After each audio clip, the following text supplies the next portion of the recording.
Hello there everybody, and welcome! Welcome to something we haven't done, ever, some Amnesia, which is gonna be really exciting. And also, hey Anasworth, how are you doing? Unfortunately the song is not something... I just have it like through OBS, like I slapped a bunch of songs together into the same song, same audio file. I've just put it in the OBS, so it's not like through a bot or something like that. Yeah, let's jump in. I have not actually launched the game yet, because I think there's some stuff that pops on screen. I hope it pops again, because I did launch earlier just to see if OBS shows it. And it should pop up on screen any second now. Come on, OBS. Come on. OBS, hello. Okay, so it didn't... First of all, it's not even showing on screen for some fucking reason. Also, the game is way too loud. And there we go. Now, yeah, I don't know why it's not... If I delete the file and... I cannot even... Oh. Yeah. Let's see if that will pop thing. Because there was like a few things that popped on screen when I launched it just to check the settings and shit. Now, a heads up. I have played the game back in the day when it was like, you know, when it was out and stuff. So, I have played it. It does have some nostalgia value to me. But also it's been a while, so I'm sure I've forgotten a lot.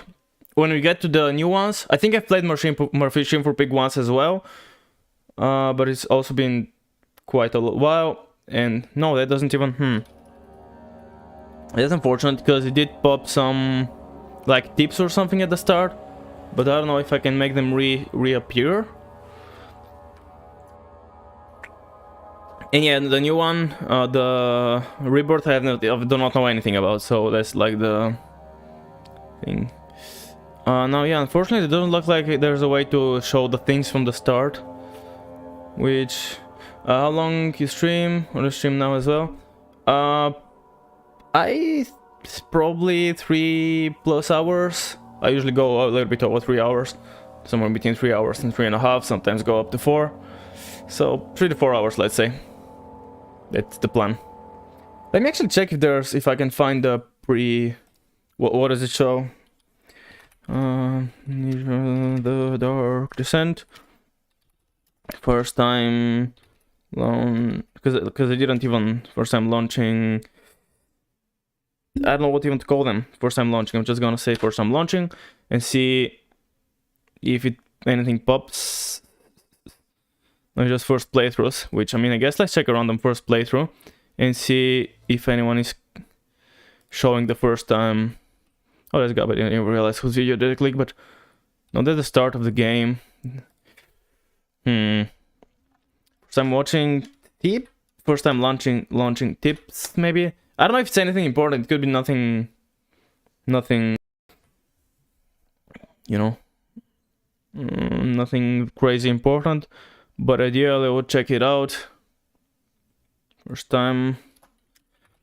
launching the... I don't know what fucking to write. If I can't find anything, I'll just be like, oh well. But I do want to see...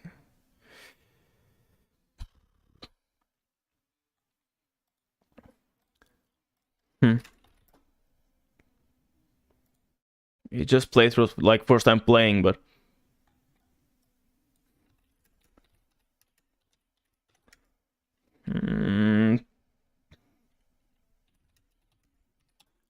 Yeah, I don't fucking know what to write. I guess I can't find anything. So, oh well. I guess I'm moving on, and I don't imagine there's anything here. Input. It's not gonna be input graphics game. Why isn't nothing being remembered? Interesting. Are all the settings also not from? I can see them here really. Most of them. They're like in the pre-launch game, because I did click both of those on. That's obviously, there's like some, I looked it up because I didn't know what it was, didn't remember. But these are like some dev commentary on like, what were they thinking when making the game, which I guess in a way it's a little bit kind of lore immersion breaking. But also I feel it's quite interesting, so I decided to leave it on, or to turn it on rather, because it was initially off, but there's some advanced stuff. I think, yeah, I don't know what the fuck my settings are. Yeah, but I haven't changed any. You have a Nintendo? I do not have. No, I only have a PC. Trying to think if I can really look anything up, but I don't believe. Wonder if there's anything to like delete, like save, launch save or some shit like that. Let me try that actually. Let's try one more thing. I'm gonna delete the profile again. Quit. And see in the game files, if I can find the game files, which I hopefully should be able to. Wherever Epic has saved the game. Amnesia. Let's see. Quick shortcut out to update, uninstall. I don't want store page now. I want a store page. I want the page of the game. How to update, uninstall. No, how? Verify. Are there no... I don't... Oh, the fucking Epic doesn't give as much information about stuff. Like on Steam, you can get a lot of info by doing that. Amnesia... I'm gonna look for save location. Save location. Maybe I need to try the entire fucking whatever. Let's see. Maybe it's gonna be easy to find. I'm spending way too much time on this. Probably it's probably gonna be nothing that I don't know. Amnesia main. Okay, so there are some first start flag. I'm guessing that's the thing that I want. Let's try open it with a notepad. Okay, it doesn't say. I guess just maybe the flag is literally just the folder. Okay, I'm just gonna delete everything in here. Obviously, that's just the saves. It shouldn't affect the game in any way. So I'm just deleting everything in the saves. And yeah, since there's the first time launching flag, that should be the thing that affects stuff. Maybe I also fucked up my settings though, because let's see, yeah, it fucked up all my settings. Just give me a second then to fix everything. Okay. I think shadows I'm leaving on medium because I don't feel like it's not as important. Maybe, I don't know. Turning down some things as well. I don't know if I need to it. I mean, it's an old game. I have a decently strong PC. I don't think it should be an issue. But I don't know. Okay, I think we are good. Remember, I guess. Oh, remember. No, that's a... Is that a book thingy? Oh, there's like a book thingy. Interesting. I gotta check it out, but obviously not on stream. It's like a, what, 50 pages book. He's telling some story. I don't know what it is. Cannot read it right now. I thought remember would be like to remember the settings. Now, like, why do I have to click that? Shouldn't it be remembered by default? And there's also Justine to the side, which we are gonna do after the Dark Descent. Which I believe, if I remember correctly, it did not... Launching the game now. If I remember correctly, it did not have saves. So I should keep in mind that I should do it in one sitting. I mean, there we go. There's the thing that pops up on the first screen. Welcome to Amnesia Dark Descent. What follows is a couple of quick measures to get the best possible experience. Amnesia should not be played to win. Instead, focus on immersing yourself. The game's world and story. Yep. I mean, you still want to beat the game, but don't worry about when and how to save during gameplay. The game will take care of that for you. When you want to leave the game, just choose save and exit. You can then continue to return to where you left off next time. The world of Amnesia is a dangerous place, Amnesia, and you're extremely vulnerable. Do not try to fight the enemies encountered. Instead, use your wits, hide, or even run if necessary. So he's telling you that you cannot fight. And light and dark is important, so just until... really make sure you play in the dark room. And, well, unfortunately, that's not possible. Something using your face cam, and I need light for that. So that ain't happening. Let's see. Now, technically, I guess that's the spot, but I definitely want to give it a tad extra. First of all, because it's stream stuff, and I'm just gonna give it one. Maybe it's gonna be good. I don't know. It's stream stuff, and I don't know. That's all I'll be immersing myself in the world of Amnesia frictional games. I actually did not remember who was making Amnesia. GifanTheWoodElf, create. I'll select. Okay, and now. Again, I'm gonna enable those. What is that? Focus icon style. Style the icon when looking at the interactable objects. Use simple only will change color on the crosshair. That's, I think, the photo. I don't know what the photo is in the other shit. I believe all of those should be more or less as they were. I obviously don't want that. I gotta check the sensitivity as well if I like it. So I'm gonna check it. Yeah, I'm gonna see in a minute. I don't know why the fuck does it need for me to choose my fucking audio. Okay. I think it is time to start, finally, after fucking 12 minutes of just dilly-dallying, except it isn't too bad considering how many things I did. Start new game. I don't want to do hard mode, I know that's a mess.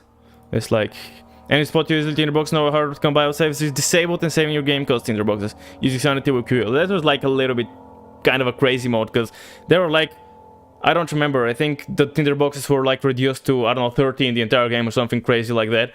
And obviously, if you only want to light stuff up, you need them, and not to mention that you need like 5 to save. It was ridiculously ridiculous. Honestly, if it wasn't for that, spot you more easily might even make it more interesting, and might be into that. But the fact that I cannot save for free is, and I have to like, if it wasn't for the tinderbox stuff, I wouldn't mind that. Losing sanity will kill you, that's fine. Spotting me more easily is also fine, but the other stuff I'm not a fan of. So normal mode, and yes, start. Also not doing them as much for the challenge, just to get the story and enjoy myself, you know. And this game specifically for the nostalgia, because big time nostalgia, you know, like the early days, the PewDiePie stuff. I remember when I was playing with the, like, you can't even see it, oh, it's over. There was a loading Windows like thingy. Don't forget, some things mustn't be forgotten. Gotta check the sensitivity. I must hurry. When I can play normal. In London at Mayfair. What have I done? Mayfair. This is Okay. crazy. Don't forget. Don't forget. I must stop him.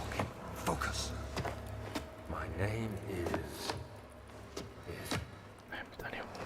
I am Daniel. I remember that, like the how I was like really cool, like I said his name at the start, and then by the time he stops speaking, he has almost forgotten. Like he's again reminding himself because he's forgotten because of the amnesia chug.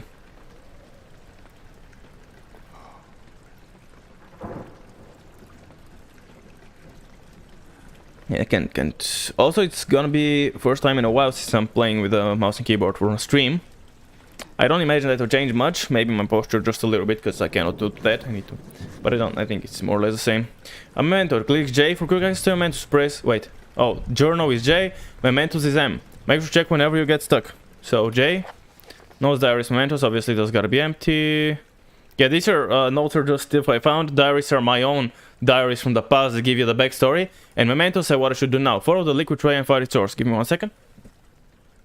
Okay, thank you for the 1 second. And let's move. I guess. Hopefully, oh, I can lean. It's been a while since. Yeah, I haven't played this game so I also need to figure out a better way to position myself, because that ain't fucking working. Okay, that might be good. Let's see if I sensitivity.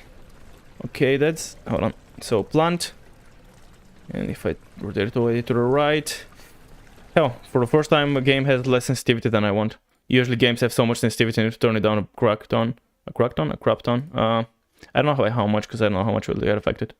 Wait, no, I need to turn it up for a change. Fuck. Let's try by 0.2. I didn't even read what the pop-up said. I think that's good. Usually I'm trying to like a full stop with my wrist to be exactly 180. Not exactly, but usually just under 180 degrees. So that's good. If it's slightly under, it's fine. Usually I don't want it to be over, that's for sure. I don't want it to do an entire... So I want me to follow that, which... Hold down mouse and move mouse in order to move door. Right mouse to throw the door open or shut depending on the direction face, yeah. Except what? Oh, okay. And there's like a little room here with a tinderbox. Cool. And a candle. That's my inventory. Good, crystal clear. Cool. Trying to remember everything that, you know. And the chairs.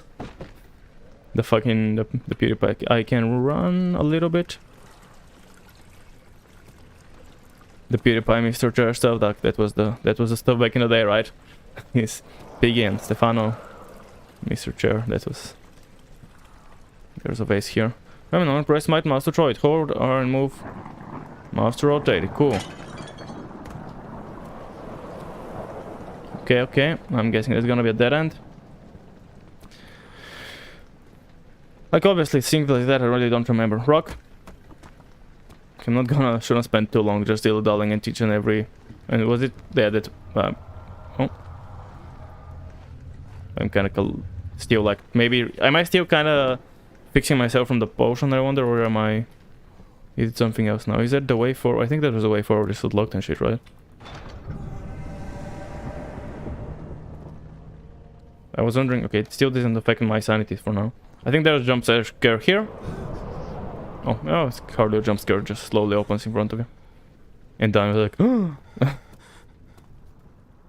like he's breathing like crazy, but he seems pretty fine in terms of. He seems pretty fine in terms of sanity for now. And control his crouch. Ooh, can I change the crouch to... Why do you keep resetting? Can I change the crouch to non-toggle? Because light ring, run crouch. No. That's fine, I guess. I prefer crouching, like holding down the crouch. Find it more comfortable like that. I don't remember if it was possible to be stuff inside of pots. I don't think so. But I really don't know. It's been too long. Okay, cool. Your box. I shall acquire. Cannot pick up the letter. Let's break that open, because it might have stuff inside. It might not, but I don't know. The glass is that. Like, there's a note which I think is way too rugged for me to be able to actually check it out. But I don't know. Boop. Yeah, I cannot actually check it out. Fair enough. Another tinderbox. That's nice, getting a bunch of them. Nothing here. Okay, a staircase.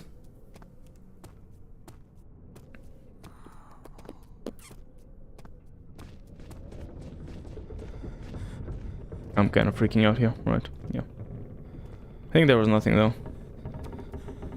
Bro, just I'm getting so much fucking nostalgia here, playing this after so bloody long. Okay. Hopefully the stream looks alright, by the way. Cause I don't know. I mean, yeah, I'm hoping the stream looks good, cause I mean it's a bloody old game, so I imagine I will have no issue running it just, you know, as much as I want. Okay, door is opening in front of me again. Cool, there's nothing here. Still don't have a lantern on or anything, so for the time being, just gotta wander in the dark. Their box. Although I think I skipped a message or like a tutorial message earlier, or a tip. I don't know if it's necessarily a tutorial that popped up top. Cool, just a shirt. What about this room? Paintings? In darkness, okay. When sitting in darkness, you silence slow drain, turn on lights in the environment to use your tinderboxes or search for other sources of light, yeah.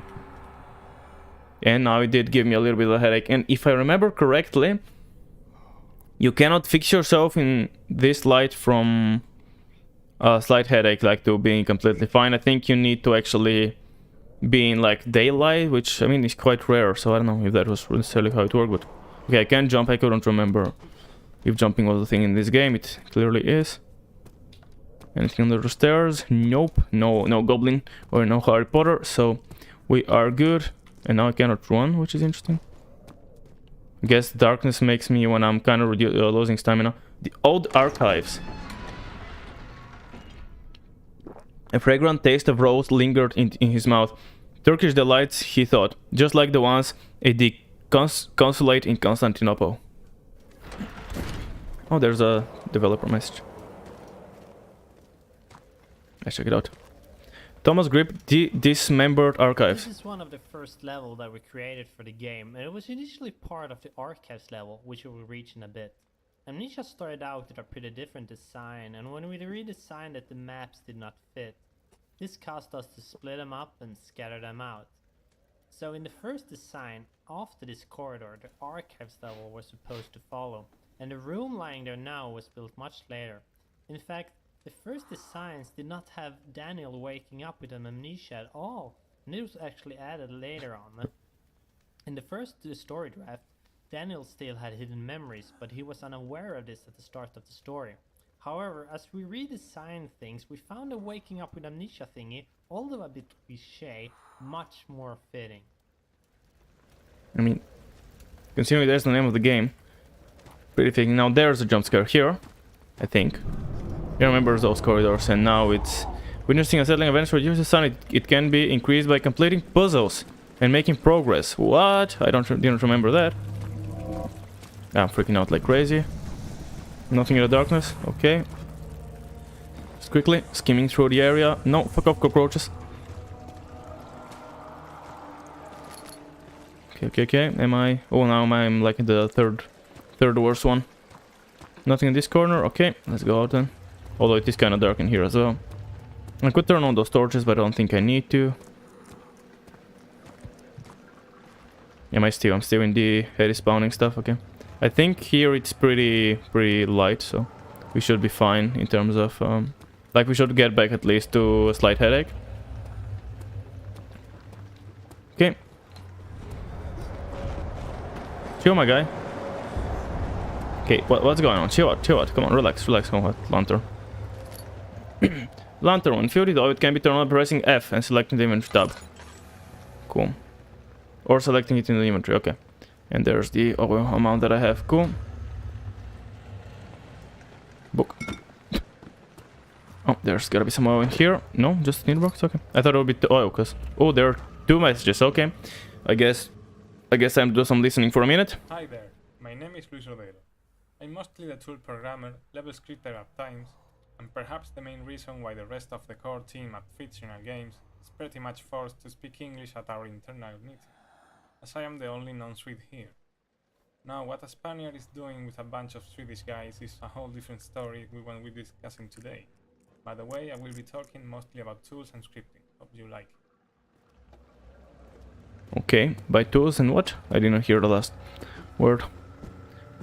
The strong Hispanic accent got me to miss. It still had spawning, huh? I was hoping you could get reduced while listening to that. I guess we got one more to listen to, and hopefully... The editors themselves went through a lot of design changes during the development. Not that many in visual appeal as in internal stuff, like data structures and handling.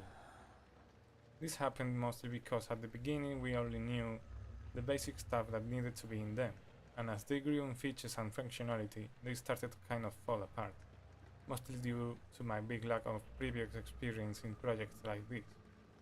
Right now, aloud, what the hell still sounds in my head when I look at some parts of the code, but I'm still proud of them. They can also get a bit buggy at times, but hopefully this won't happen again in the future, and I already got some nice ideas for the next iteration of the tools. Okay. I was hoping again while watching we'll get relaxed, but apparently that ain't happening. So I guess let us move on. Nothing here, right? Yeah, okay, nothing here.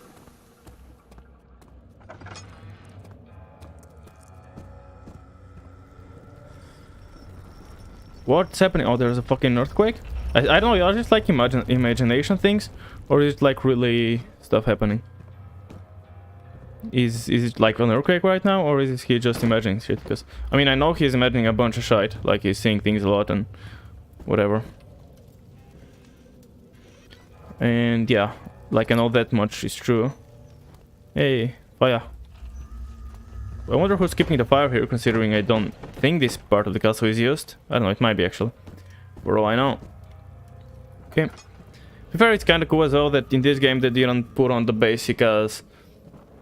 I guess it's not like really zombies as much, still creepy ass monsters, but it's not like mindless zombies as much as like... You know, I don't know. I mean, I don't know what's exactly the story with these guys. Ooh, we got some stuffs here. Oops, wrong button. Clicked F to pick it up. Lantern, when I turn on, add more auto lantern, and double clicking the other image. Now I don't... Yeah, pretty sure... How much does it feel? Okay, like quarter of it maybe? I don't think I have a reason to ever not use everything that I have, if I remember correctly. Right, is that gonna be the memory thing? Oh, let's see if there's anything... I know there's the lever to the side. Okay, I don't know if that's gonna be the auto-read memory ones, so in case it is, I'm gonna shut up for a sec. 19th of August, 1839.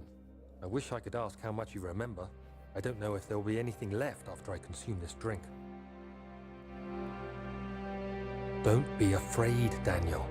I can't tell you why, but know this. I choose to forget.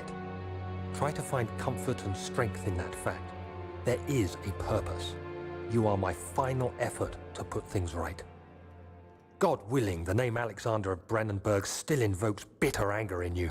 If not, this will sound horrible. One last thing. Redeem us both. Shit. Shit, I accidentally closed it. Fuck. I'm gonna check it out in a second. Yeah, I didn't mean to close it. I was muting myself and stuff. Now I did turn up the game. I think I might have turned it up too much though. Unfortunately, when it's full screen, I need to close the game in order to go to my OBS. Alternatively, like, maybe I can make board of this. I don't know if that's the thing. Hopefully, I don't know. Like, without me hearing myself, it's kind of dumb because I don't know exactly how high the audio should be. I'm gonna leave it like that for now, and hopefully that's good enough. Okay. Either ways, let's not here. Let's check this. Is that a diary? No, it's a note. Daniel's note to self. No, yeah, as if, unfortunately, I accidentally skipped it. It's funny that the D is written in, like, I don't know what sort of way to write is that. It's like some old type of, I don't know, but it looks like a no with like, or an opposite Q, or upside Q. So, I think, yeah, okay, we can know when the story takes place at, yeah, because I'm pretty sure he's put that note just before he drank the potion. So, I guess... So it takes, I guess, currently it is the year 1839, 19th of August. Okay, so somewhere... Shit, I'm muting myself to Sniffo and that fucking leads to... That's annoying. So I guess I cannot mute myself while I'm doing that. Hold on, is it? It's N. Oh, because N already opens the last note. Okay, can I change that? Because, I mean, it's a fine design, but the issue is that I use N for other stuff. No, crouch jump. Oh, there are those keys. I didn't even see them before. Actions: primary right mouse, interact, left mouse, obviously, rotate lantern. Cool, that's fine. Misc. Tab J. Okay, M, N. Open recent text. That's cool, I know, but let's make it. Although I am already using X for crosshair toggle. I didn't know that was a thing as well. Z. I'm guessing, is he used for anything? It's gonna tell me if he's gonna tell me if I used it for the same thing. So Z seems good. Or Z, if you want to put it that way. Either way, it's crouching. I cannot change the crouch that I was looking for earlier, so it's not really, doesn't make a difference. Cool, so I now clicking Z does nothing. Cool, so now I can myself as much as I want. Which has how much you remember. I don't know if there will be anything left after you consume this drink. Don't be afraid, Daniel. I can't tell you why, but know this, I choose to forget. Try to find... I wonder why can you not... Well, can I not tell me why? Like... Shit, I scratched the wound. Why can I not tell me the reasons behind drinking? I mean, obviously, for game reasons, yeah, you want to build up the story and you cannot immediately tell everything. But why wouldn't Daniel tell himself everything? Instead of, like, everything he wants to know, rather. The entire story, just write it down somewhere and literally, I don't know, hug it. And hopefully you see it when you gain consciousness and you don't throw it away on the way. Like before then, but still, instead of just putting up bits and pieces of it. Obviously, I know in game that makes a lot of sense and it's great that it's told like that, but I'm nitpicking at, like, hopefully no one minds, but I love nitpicking at small stuff like that, which obviously is made for gameplay purposes, and it's great that it's made like that. However, in game, like lore-wise, it makes no bloody sense. Anyways, no man. Don't be afraid, I can tell you why, but know this, I choose to forget. Try to find comfort and strength in that fact. There is a purpose. You are my final effort to put things right. God willing, the name Alexander of Brandenburg still invokes bitter anger in you. If not, this will sound horrible. Go to the inner sanctum, find Alexander and kill him. His body is old and weak, and yours young and strong. So I'm a youngling, huh? Well, I don't think I'm that young, I don't know. He'll be no match for you. But he's an alien, right? I think that was the story. He's a bloody alien. Okay, anyways. One last thing. A shadow is following you. It's a living nightmare, breaking down reality. I have tried everything and there is no way to fight back. You need to escape it as long as you can. Redeem us both, Daniel. Descend into the darkness where Alexander waits and murder him. Your former self, Daniel. Awesome. Which one? Okay, so now I guess we're getting introduced to Michael. Let's hear him out. Hello everyone, my name is Mikael, and I'm Mikael. for Amnesia, The Dark Descent. Let's hear him out. Oh, he's done. He's the what? The writer. Hello everyone, my name is Mikael, and I'm the writer for Amnesia, The Dark Descent. Writer, okay, so he's a writer. I think we can all feel the story kick-starting as we finish the letter from Daniel. The game itself is just filled with confusion, and I think we're really doing the player a service keeping it simple in the beginning. Basically try to take your revenge on Alexander. That is the premise of the game. You don't really need to dive any deeper than that, but hoping that the player will care about the story, they have the entire game in front of them to decide if they think killing Alexander is justified or not. I don't remember if there was... I think there was an ending where you let him live, but I think some of the endings were bad. I remember there were 3 or 4 endings, if I remember correctly. I think one maybe you just allow him to escape, then one you kill the pillars, and then one is the one with Agrippa, where you throw Agrippa's head in the portal or something. Which I think maybe Agrippa's one was like the best one. And I think the other two maybe you die or something like that. I don't really remember. But yeah, as you said, like obviously I mentioned that bit.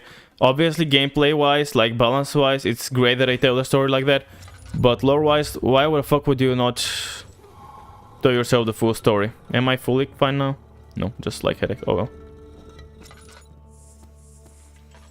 An entrance hall. The door slammed shut behind him and he knew he would never again see the old tailor at Beckley Square. Another lone soul in London seemed appropriate somehow.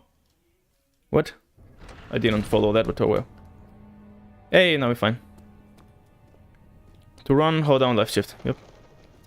So many, I didn't think there would be so many. Oh, memory, I forgot these memory flashes. Is it inside the castle? In a manner of speaking. Come, bring the lamp. You've been to the refinery, have you not? I don't believe I have. Is it connected to the... what did you call it? The inner sanctum. My most precious chamber, Daniel. And it lies well beyond the refinery. In fact, it lies beneath the very stone of Brennenburg. Right, so... Okay, I guess we get teased for the refinery, and we get teased for the...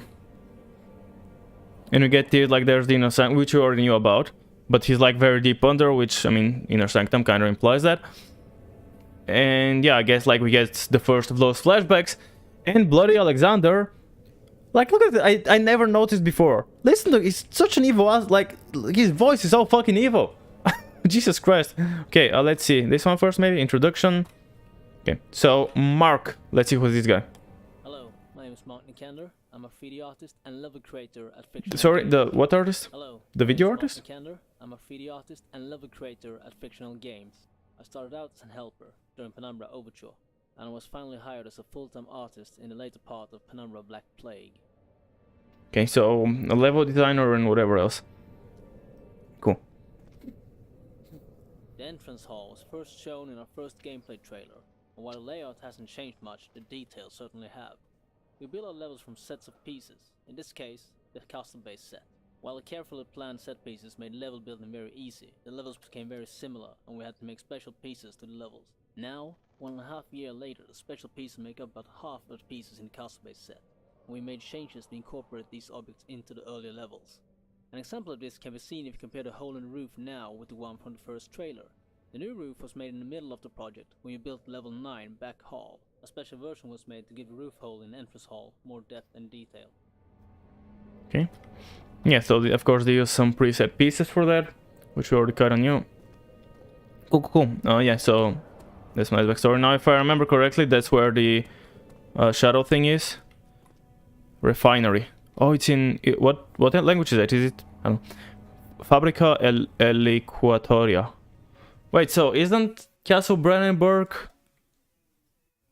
I want to look it up because I don't know if it's part of the story, if I'm supposed to know, but it sounds German? Isn't it German? Castle Brennenburg. So it is... I don't remember if it's... oh, there is a real Castle Brennenburg, I think. Oh, is there? I don't know. The forest near Outstad. Okay. Outstad is German. It's in German language, but I'm guessing it's also somewhere in... Oh, it's not an actual city. It's like the city center. Outside Hamburg is a place as well. Jesus fucking Christ. Can you tell me where it is though? I don't want to see too much because I don't want to see the the inside stuff or anything like that. Which let's does it say anything German? I'm gonna try to write. No, it doesn't say Germany anywhere. You're gonna look up Germany. No. Okay. Location East Prussia. I don't know how you're supposed to read that word. Prussia? Is that Central Europe? I don't know. Is Prussia a real place? I sound so fucking ignorant saying that, but okay, it is a real place. Oh, it's a historically prominent German state. So it is in Germany. Okay. So after all that looking up, yes, Castle Brandenburg is indeed in Germany. Cool. So I don't know, that doesn't look German to me. Fabrica Locutoria sounds Spanish? Like Fabrica Locutoria is fucking... Yeah, like when I say it like that, it's all fucking Spanish as hell. I don't know, interesting. If tough and pliant, it can't be torn by hand or tools. Sort of organic tissue blocking the path, can it be dissolved? This is one of the many hub levels in the game. And this is a design concept that we started out with in Penumbra. The idea is to give the player some freedom on where to go, but at the same time give a clear objective. In this level, the slime obstacle is the thing that the player needs to get past, and all other levels then have things needed to do so. The slime itself is one of the few puzzles left from the initial designs, and the one I'm probably the least proud of. Now that slime appears all around, it feels a bit forced that you need to have a potion on the slime. Many testers also complained that they wanted other options in getting rid of the slime, like burning it. However, creating a potion is the central theme for this hub, so we had to let it be. I don't think it's that bad, but we probably could have redesigned it if we had time. Yeah, okay. I get that. So, considering the slug is already everywhere, and you can use a potion just to destroy that bit, it's weird that you cannot use it for other places or anything like that. It's just this single spot and that's it. But then again, I feel like that's... I don't know, the old games kind of had that feel a lot. So I don't feel it as bad necessarily. Let's launch one of these ones, for example, there. And then I'm gonna look up down the entrance hall. And I'm pretty sure that's like the main entrance to the castle. Because I'm pretty sure you walk out of there when you... if you get the good ending, I think. Luis Rodrigo. No, you're Latin. Also, that's Latin. Throughout the game, you can see some signs written in Latin. The reason for using it is that it was considered a language of culture and science, as most scientific and philosophy authors wrote their works and treatises in it. As we are dealing with a castle dwelled by a pretty smart guy that has been around since the Renaissance period, Latin all around the place was something we should expect.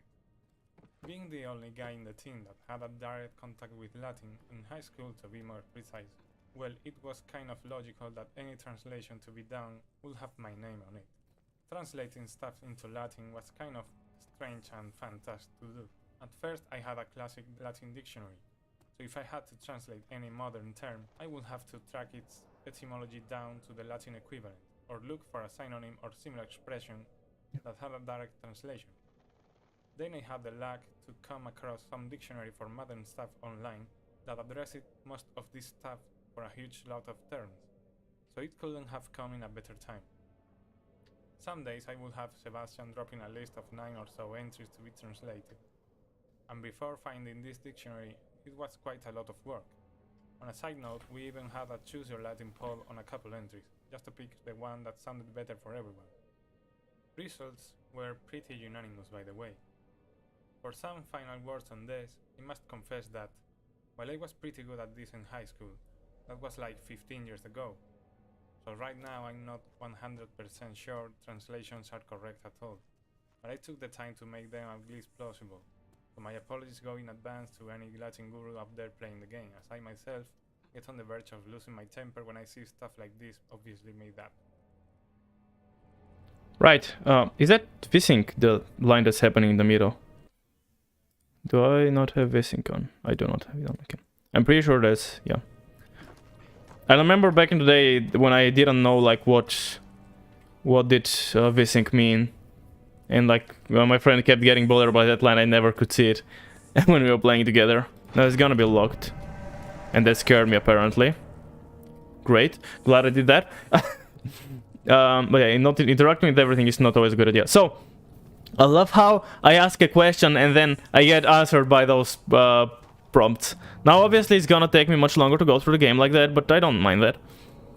Yeah, that's cool though. I want to see again, yeah, so that's refinery. Obviously, yeah, a lot of places, I guess. Obviously it's not like modern, but it is still the 19th century. So, you know, there are still things that obviously the... Back when I spoke Latin, whenever that was, obviously didn't have that, so yeah, that makes sense. Wine cellar. Cella Vinaria. Oh, Vinaria kinda, yeah, is, yeah. And laboratorium is, I guess, laboratory. Yeah, I could have understood this one as well. I guess it's cool to try to figure out if I know the words. No, yeah, I remember this path like split to the sides here. And there was the 2 rooms. But before I continue, let's check upstairs. There's wind stuff here. No, yeah, also this guy was talking about the like holes in the roof and the trailers. I haven't seen trailers for this game, unfortunately, so I don't really know. I think that's memories, right? I'm pretty sure that's him remembering stuff. It's not like anything necessarily. I think that's just somewhere we cannot even get in. We won't budge. I don't think we can get in there at any point. Let's see a whole new toolset. If you haven't followed our development blog back when it started, you might have missed one of the biggest changes in our production pipeline. 2 years back, we started a toolset side project to ease and speed up the creation of content for the game. I'd say the level editor, which is what we, or more specifically James, Mark and Marcus, have used to build all the halls and corridors you are walking through right now, is the big start of the pack. Its workings in a nutshell, while all the models and assets are actually made in software like Maya or Blender, everything geometry-wise in the levels is put together in it. Then lighting and sweet details like decals and fog are added in. While this approach might sound simple, really nice stuff can come out from it, as you can see in the game. Yeah, I think actually there's like a pretty easily accessible level editor that you can literally make levels for it, and like when you think about it, obviously can't make it extremely complex, but like you can just plop those prompts everywhere, props everywhere, and then like doors that you say like this door leads to that level, and notes obviously you can write what's in the note, I'm guessing, and then you know, a spawn for a monster which is triggered when the player goes here, for example, there's that, and then you need to use that item on that, I guess, is also, but I feel like it's not that big. Like, it isn't that crazy. It feels really accessible to do levels for that. Now, it's interesting how they never put signs on the ones that you cannot go through, because, I mean, I don't know, I guess, I mean, fair enough, because you didn't want to tease you with an area that's not accessible. But archives, tabularium. Okay, and, oh, 2 ways. So, archives, and what's the other path? Is it locked? Another nameless door. Now, unfortunately, I don't know why it's been only 40 minutes, but I need to fucking pee. I don't know why. I've been playing for 45 minutes, that's nothing, but I need to go pee. So, let's take a quick bathroom break. I can even stand here looking at that to maybe fix my headache if I can. I don't know if the other window is gonna be better. Let's try the other window. Let's see if there's fall damage. There is fall damage. Okay, didn't change my stance. I don't know if there's... I don't know if there are hidden bars in this, which are like, you know, going, and if you're above like 75% is good, if you're above 50 or like, or I don't know. I'm not sure exactly how this works. Either way, let's chill here. I'm not even gonna pause the game because I think that should do stuff. I don't know. And I'm gonna run pee. So, if you need to, or if you're doing go to the bathroom, make sure to go do that now. If not, hang around. I'll be back in about 3 minutes.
Welcome back, everybody, to some more of them Amnesias, the Dark Descent.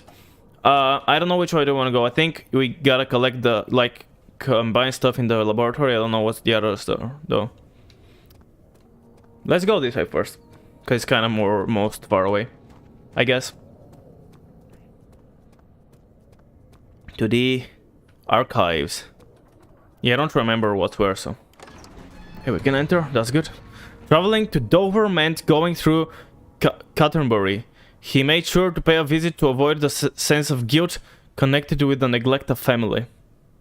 I'm not sure what that means. Oh, this place, I remember it. I don't know what we were here for, but... I don't remember if there was a Rio... Oh? Don't remember if there was a Rio... What's it called? Monster here? But I do remember that there is some sort of monster around. 16th of May, 1839. The unflinching African sun has continued to plague our expedition, making it impossible to dig until dusk. How Professor Herbert managed to find the location in these vast plains of nothingness remains a mystery to me. When I asked him about the tomb again, he told me about the legend of Tin Hanan, the mother of us all. An interesting story in its own right, but I can't help feeling there's more. Later that evening, we uncovered a passage beneath the dunes leading to a sand-covered stone structure. The professor was confident it was the tomb we sought and ordered the others to clear the way late into the dark, cold night. Tomorrow, I shall lead the men into the ancient structure, hoping to reach the burial chamber. No matter what the professor is keeping from me, the dig should yield something interesting to take back to London and the British Museum. Okay, so yeah, that's... I don't know if that's his first... if that's his first... Where does it say? Memento, I guess. Because that's for the backstory. No, I mean, yeah, diary. So yeah, so like he was wondering how I get there, how they got there. And he did find something, and then they was gonna dig in. Or they are going to, you know, they were... Hey, there's the Stefano. Oh, Jesus Christ. Except he's not the golden one, so... The bloody memories, though.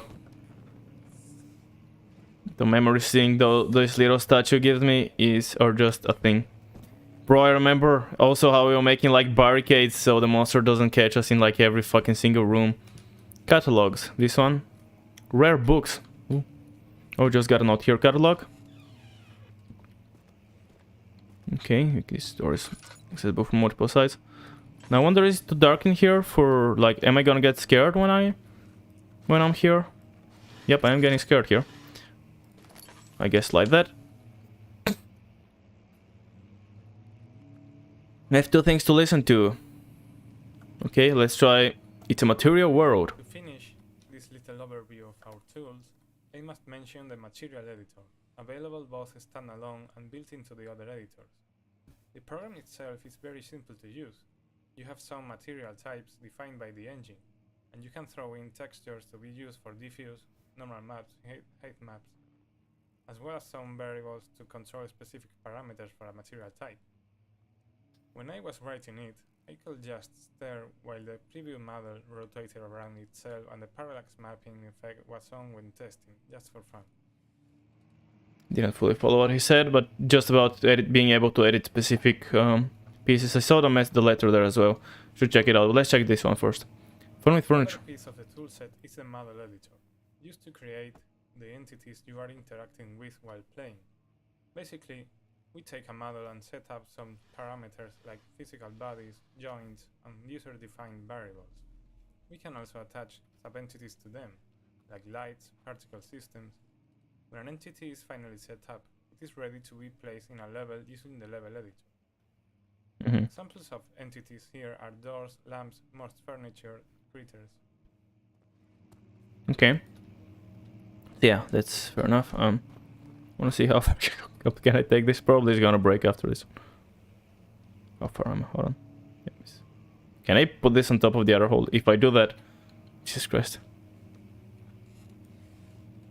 Oh fuck, it fell. Okay, cool. Let's check the note. Is it another Ogier? Wilhelm's contract. Oh, there was a Wilhelm. I think. I remember, at least when I hear Wilhelm, I think there was like the people underground somewhere that we heard scream or something. I don't remember details. I hereby offer my full attention and services to Alexander, Baron of Brandenburg. Hereby offer my full attention and service. This contract will reign for a total of 3 years. When my freedom shall return to me. In addition, Alexander, Baron of Brandenburg, is to recommend my services at the Prussian Royal Court and within the sanctum of the Order of the Black Eagle. May no man break the seal. Wilhelm House of Gerich. Yeah, Gerich, I guess. I don't know. Okay, so yeah, I think things didn't go too well for Wilhelm there.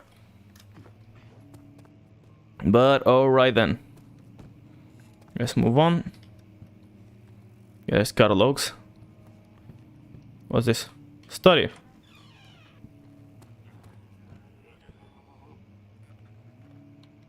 Okay. Anything in the study that I particularly care about?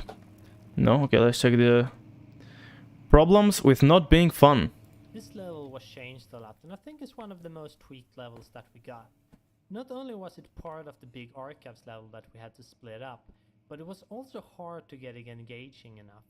The problem here is that we don't have any sort of fun mechanic that we rely on to make the game engaging.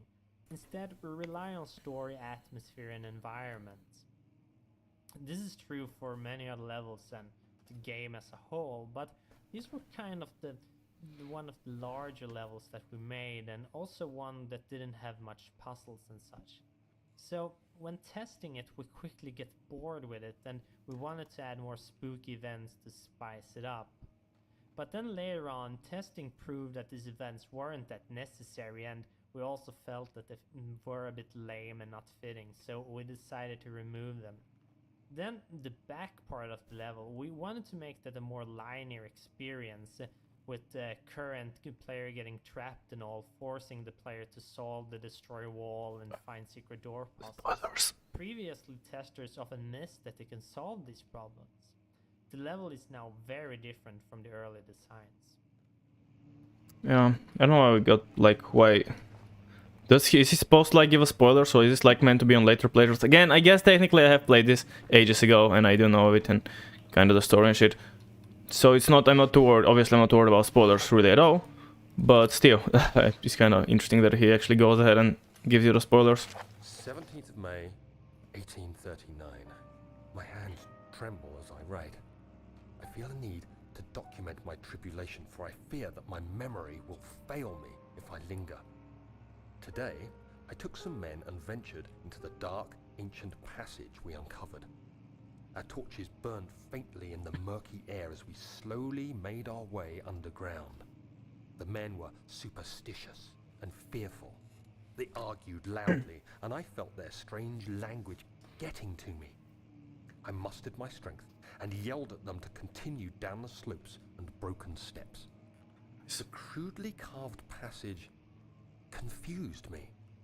It looked much older than the 4th century structure we had expected. The twisting path emerged into a great antechamber. The walls were lined with statues unlike any I'd ever seen. Despite their unearthly quality, I felt a strange familiarity toward them, which haunts me still. At the far end of the chamber, a great slab of stone sealed off whatever lay ahead.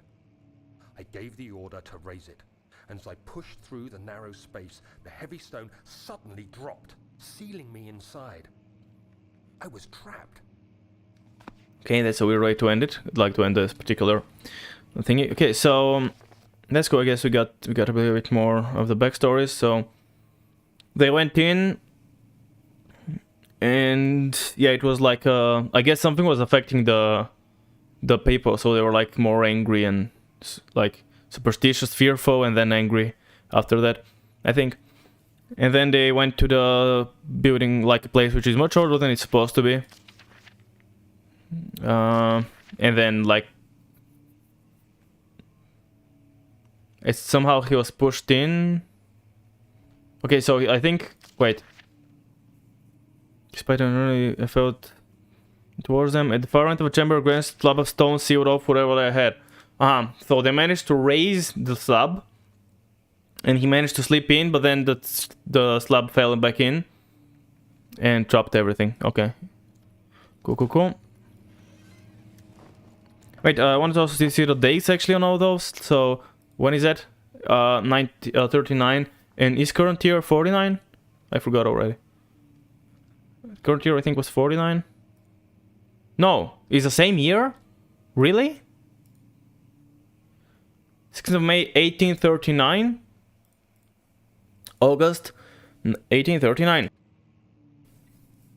I thought it's been years, but no, I guess it's been just... Yeah, it's been much less time. It's the same fucking year, so... He went there in May and he found it, and then... May? What's the month?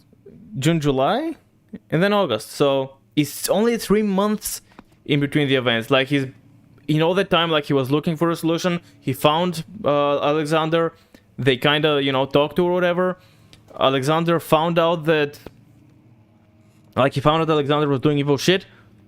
And then he turned on him. I thought it's been years. Like, for each of those processes... Shit. For, like, each and every one of those processes, I thought it took years. But apparently it... Well, I think I can just grab books. It's not like any... No, I don't think there are any in this place. I know there was some hidden book place somewhere, but I don't think that's... Hold on, what's here, though? I'm confused. Oh, there's like a wall in this place. There's a big room out there. There's a study, okay. Let's see. Old tomes.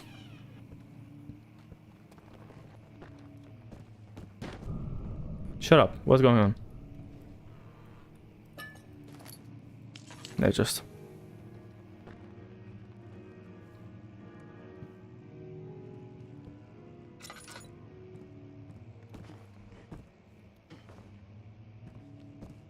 Oh. Oh, I see a tinderbox, I think. Yeah. Kind of trying to retain the thing as much as I can. Okay, so these are the old tomes. Yeah, this was from the other side. Some sort of, the door leading to the local history room is locked. Is there another entrance? Yeah, of course there is. Shouldn't be too worried about using tinderboxes. Not like I don't have millions. So that's local history. I think this room is safe for now. I'm gonna remember. I think, was that the base game or... Yeah, I think there was a base game jumping out of windows. I'm trying to think maybe it was even a custom story, but I think it was base game. Because remember the custom stories, there were like so many and there were... A lot of them are pretty good.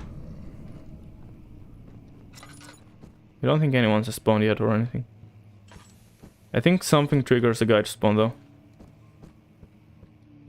Here, and I don't know if he's real. He might be I think he's actually like a vision. No, yeah, save, out-saves are a thing. I don't know how often do they happen. Trying to see if I can interact with the baiting, that's why I go very close to each one of them. Hypothetically, okay, I cannot light this particular fire, that's interesting. I think, did the area collapse in here? I think so, right? Oh no, I gotta be maybe in one of the other rooms.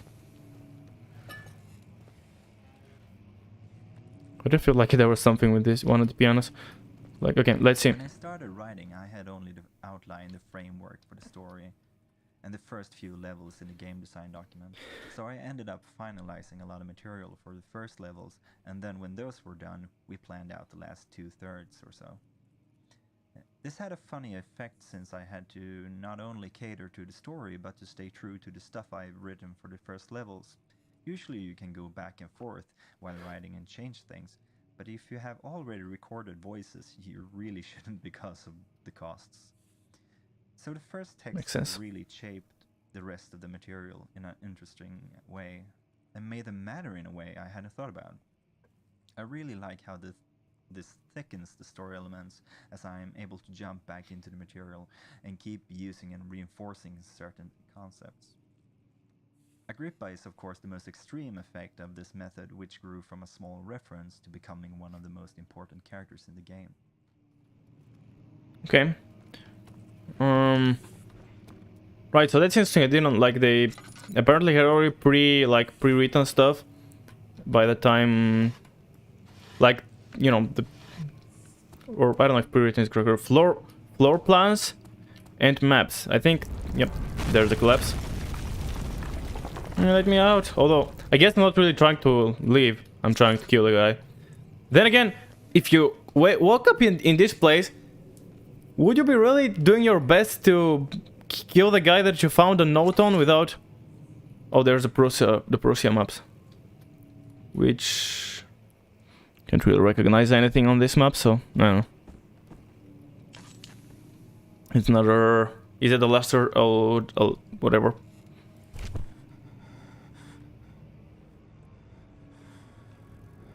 Nope, we're collapsing now. 17th May, 1839. Oh, yeah, it is, I think. After pounding the unforgiving stone wall Yes. for what seemed like an eternity, I realized it was hopeless. I was trapped. I fell to the ground, gasping for air, trying to focus. That's when I saw a faint blue shimmer. My weakened body was heavy to carry, but I managed to push myself toward the enchanting light. I wonder if I can fuck it up somehow. Like, can I leave? Like, I'm supposed to be in a underground place, right? Like, I'm supposed to be trapped here behind like a... There's sort of like I'm trapped. There was like the stone slab that fell when we were underground in a cave, so... Wonder why it's so open here. I mean, maybe it isn't that open, you just obviously cannot tell since... Waiting for me. Enclosed in dark nothingness, I felt myself drawn to the mystic light. Okay. I think, yeah, I don't remember the details, but I remember there was stuff with it. Why is my fucking mic shiny at one spot? It keeps making me think there's something to it. Wow. I reached out, closing it in my hands. The faint glow escaped my fingers and began to spark brightly and spirit me away, unlocking alien memories of spiraling towers, endless deserts, and impossible geometry. The What's next impossible thing geometry? remember I guess. is the grating sound of stone being lifted, the voices of the Arabs pulling me to safety, and grasped firmly in my hands was the broken pieces of a most peculiar relic. Okay. So we got the last piece of the thing as a... what's it called? Let's see, Oh, I thought I scrapped something after the thingy collapsed. So, yeah, I guess that's the last, yeah. So, obviously... Okay, so that's like after he gave up, he somehow... Maybe that was the actual room, but why did no one else find stuff? I don't know. Then he touched the orb. And it spirited him away, and then he started seeing stuff. Other memories of, like, I guess, alien planets and whatnot. And then they managed to lift the thingy. I guess if he waited a minute, he wouldn't have any of those troubles, but he did. Oh, they have those titles, hold on. Oh no, only the last one has? Yeah, only the last one is called Inside the Chamber. Inside Chamber, rather. Okay. So yeah, and they got him out, and he had the pieces in him, which he didn't know anything about at the time. Yeah, it's pretty cool how you get a few stories going at the same time. Kind of, you get the... You get the story from him finding the orb. I think you get... Oh, this book went through the... Okay, well, what was the... It was maps or something? Well, obviously these aren't maps, these are books, but hopefully it's nothing too important. Because now it's stuck in the floor, in the thingy. Then again, I guess, at the end of the game, are we gonna... I can't remember the details. Do we collapse, like, the entire thingy? I don't remember what happened with everything. Cool. Let's move to the other room, which was what again? Oh, floor plan. So I guess you can find some stuff about the area in here. Wasn't there something on a higher level around here? I have a faint memory that there was something that you needed to jump up to get here, which I think was something decently optional, but that music keeps playing. Is it freaking me out? Because I don't mind it, but... Much of the castle is old and hasn't been tended to for centuries. When the shadow arrives, it won't take long until things start falling apart. We're just buying time anyway. Let's do what we can. There isn't much to be done about the walls. We should reinforce weak structures. The ground will tremble, and there's a risk everything will cave in on us, especially downstairs. Here, and there. Let's get the servants working on it. Okay, I guess it's a memory, yeah. So yeah, I think that's obviously when Daniel heard of... We obviously have yet to find about that, but Daniel heard about Alexander, or heard from Alexander, I don't know exactly. And because of that, he came here. I had forgotten that bit, but now I remember that, like he supposedly, like, Alexander was supposed to help him and shit.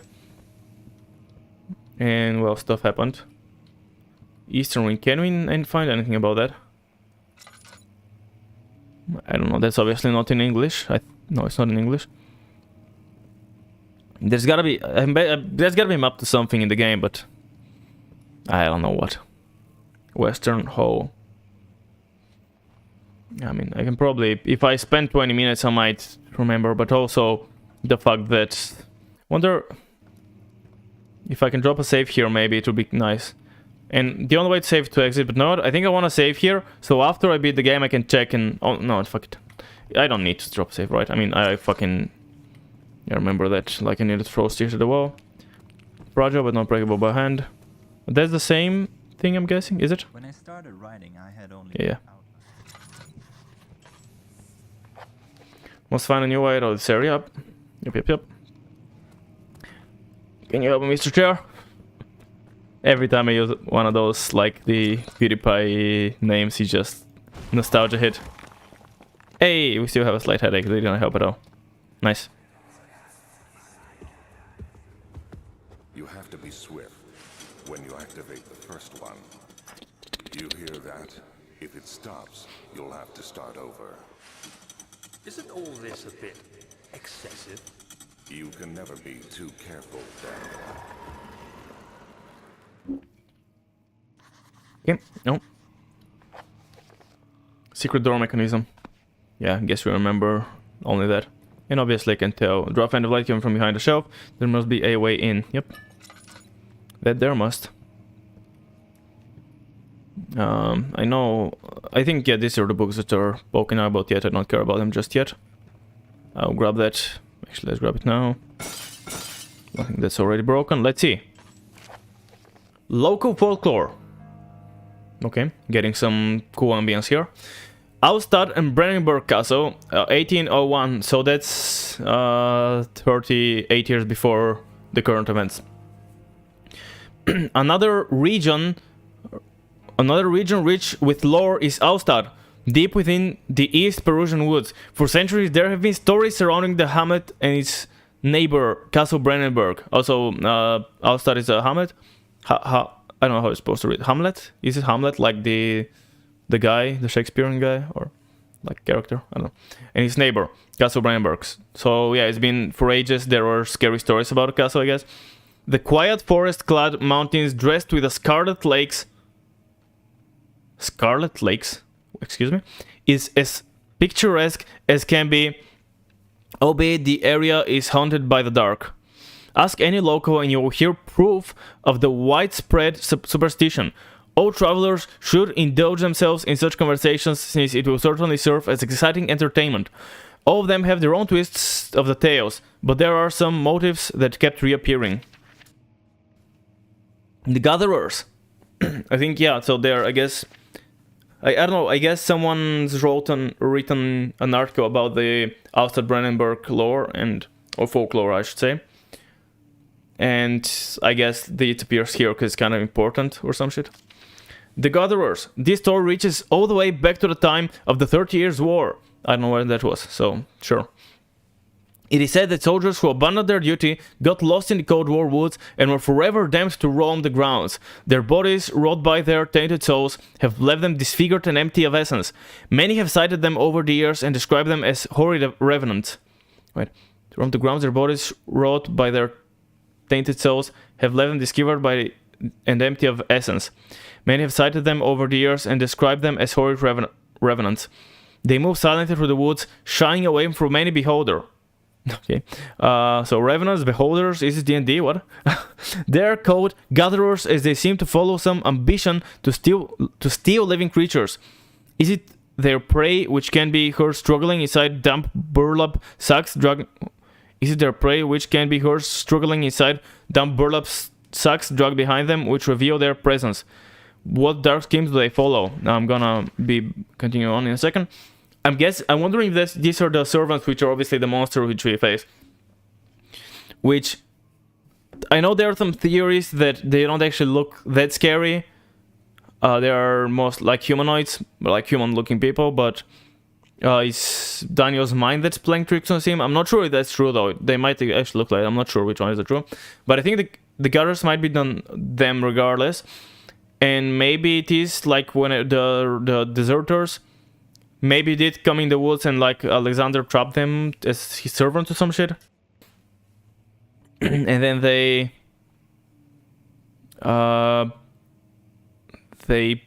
abduct people? Living creatures doesn't necessarily mean people, I suppose.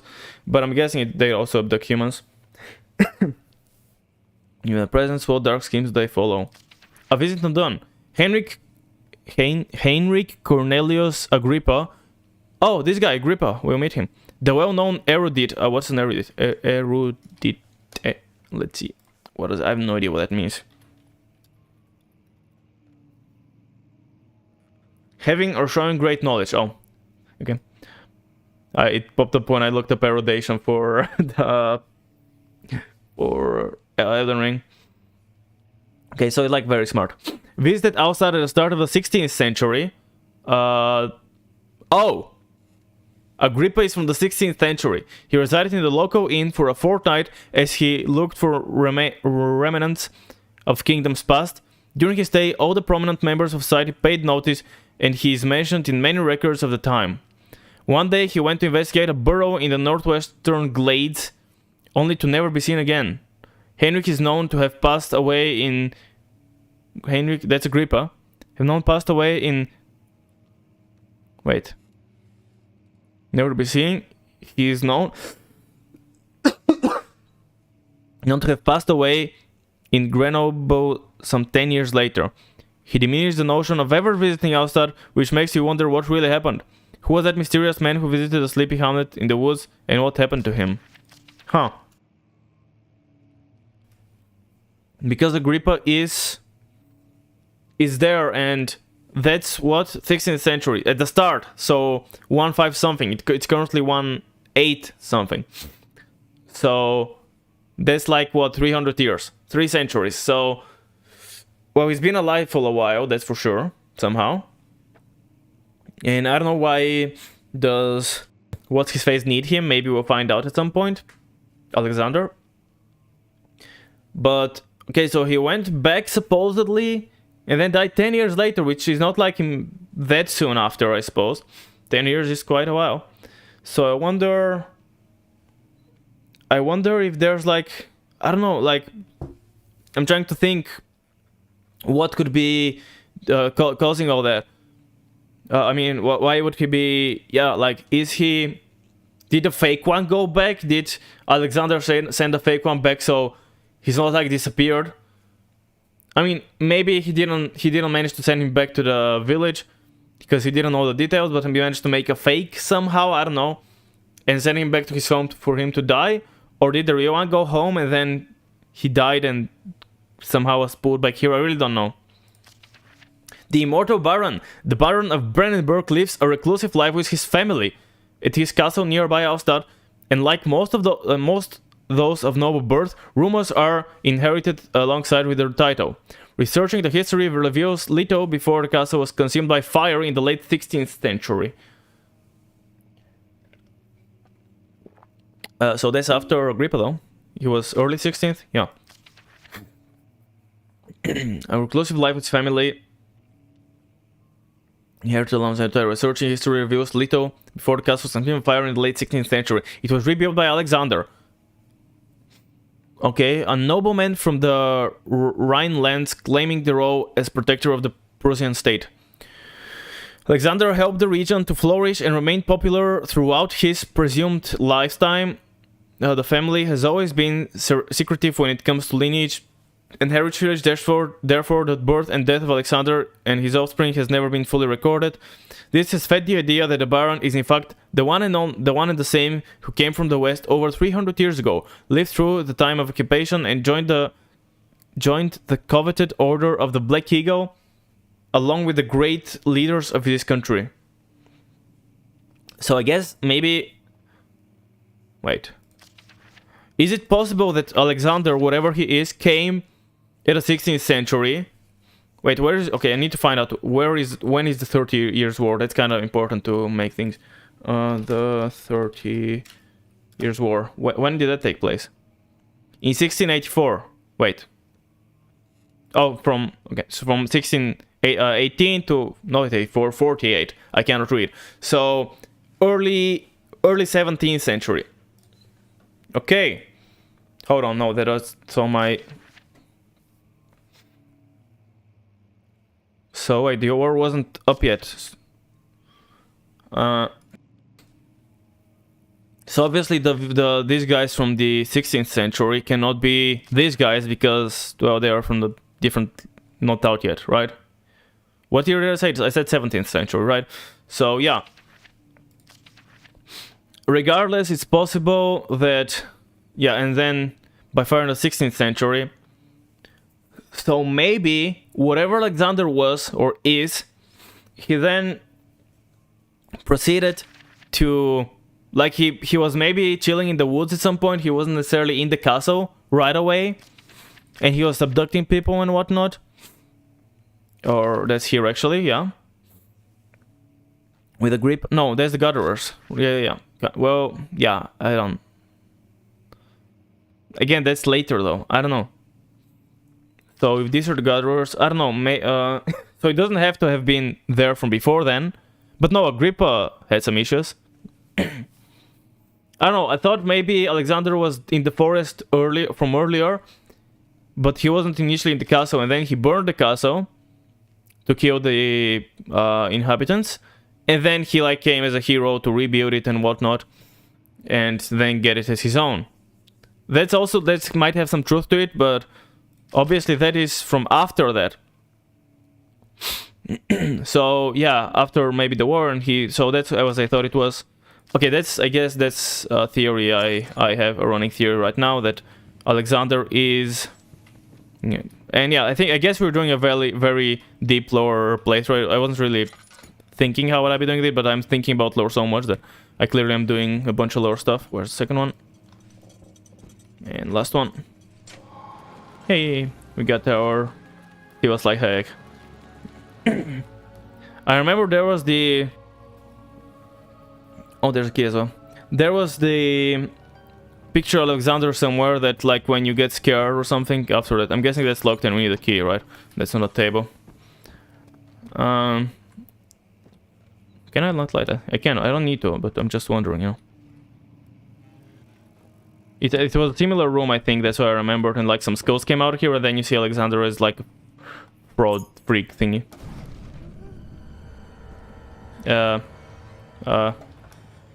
I don't know if there's actually anything here. I think I'm fine, but... I don't think there's actually a real monster. Except the door did open. I don't think there's a real monster before... I don't remember when is the first real one, but I think the water level up to there, I think I'm safe from real monsters. But I could be wrong, and I'm still gonna play it safe as if I don't know. Regarding closing of the wine cellar, Wilhelm and his fools have endangered my users long enough with their... So there's the guy that's... I don't remember. Hold on. Let me see again what is Wilhelm's deal. Just for a second. Yeah, so he like would serve Alexander for 3 years, but like fully serve him, I guess, almost as a slave. And then he's gonna recommend him and whatever. And the sang... Oh, okay, so Alexander was in the Order of Black Eagle, whatever that was. And I guess he's a bigger guy if he has Wilhelm house or whatever. Okay, so back to that. Wilhelm and his fools, so like the people serving him, have endangered my research long enough with their absent-minded handling of the human vessels. Okay, talking about human abductions now. The sheriff is keeping a watchful eye on the forest and is killing my trusty servants. The sheriff is literally killing the guy. Interesting. In a matter of time until they follow the trail to Brandenburg. I need to lock Wilhelm and his men up to avoid further investigation from the public. The wine cellar will therefore be sealed off until the matter has been handled. Either the king's men leave or they will starve. Whatever comes first, they can rot for all I care. Maybe I'll feed them some wine. It would, in a sense, solve both of my problems. So, knock Wilhelm to avoid further investigation. So I guess this might be from the king's men. Where's... Like, these guys might be the Kingsmen, right? The Kingsmen will leave. Unless he means the researchers, but no, that doesn't make sense. Like, leave or starve. And then... Why would he lock the wine cellar? Like, if he's locking them in... Does he mean... Hold on, I didn't... Like, I'm trying to understand this properly, but... Like, if he's locking them up... We will lock him his men up. So, yeah. So, he's gonna lock them in the wine cellar. So what do you mean they either leave or they will starve? They cannot leave, so I guess they will starve. Or does he mean either the king's men will leave or Wilhelm's men will starve? Maybe that's what he means. So either people like the king's men who are looking up stuff will leave, and if they don't leave, he's keeping Wilhelm forever locked, which, by the way, we know that happens. Spoilers, I guess. Whatever comes on, I can rot. Maybe I can feed it some wine. It solves both of my problems. That's poisoning them again. I guess one of his problems is he needs dead people, so he kind of, if he kills them... I think wine means poisoned wine, I'm pretty sure. Feeding them wine. So that's like, if he kills them, he's gonna get the power he needs from slaying things. Except he kind of needs to torture them, right? Not kill them, so I don't know. If he kills them, he'll get some like kills, so some power. But and like they won't find anything. I'm guessing that's the idea then. I guess I don't know. I wasn't planning on spending that long, but I am interested in everything, so I guess that's how we're doing it for now. Okay, so I got a key. Wine cellar. Okay, I guess it was locked until now, and I didn't know that for. But apparently it must have been locked. And this door, I guess, just opened now. Oh, did we get a monster now? I think we might have getting a monster now. There we go, he's leaving. I'm pretty sure that's a fake one, although I'm not 100% sure. Didn't even get scared enough to change stance. Music is back getting scary though. But I'm pretty sure he's gone, yeah. I'm pretty sure we just spot him here. He doesn't actually... I guess we're pretty high up though, like you couldn't really jump out or anything. Why are you so high up? I thought, like, I guess no, the entrance could be higher up, there could be stairs leading up.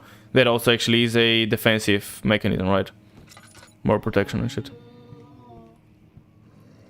Is he behind me here?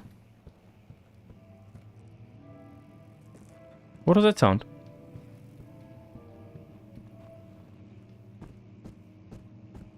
Huh? I felt like there was an enemy around. I don't know. Whatever. Let's leave. Let us leave. Let's go home. As in to the other door, because can't really leave any further than that. Entrance hall. The statues were praying, gazing into the dark domed ceiling. Okay. I think this the the fucking thingy comes out now. That was closed down there already. Yeah, the fucking shadow comes up and did he tag me? No, he didn't. Okay, he's good. If he tagged me with that damage, it's gonna be a bit annoying. Thankfully, he didn't. Right, so I guess wine cellar time and then go the other way. I mean, arguably, I haven't even been to the other side. I could go to the laboratory first to kind of check it out, and then let's check the laboratory out first. But I think it's fine, anyways. A handful of sun trickled from the crumbling stone ceiling and pushed down the brim of his hat. He braced himself at the car and suddenly shifted and settled. No idea what it's... Oh. So it's not as simple as I thought. I thought it was just immediately the room, but I guess there's more to this. What? Okay. I have no idea what happened. I remember that collapse, but I think it's after I... Can we chill for a second, guy? Oh yeah, that's repo.me, so I'm like almost fucked. Come on, come on, I'm in the light. I'm in the light, I'm not looking at anything scary. At least I want to be to the next stage and hopefully even better than that. Except, do I keep losing sanity? No, I think I'm getting better maybe. Am I? No, I'm currently not.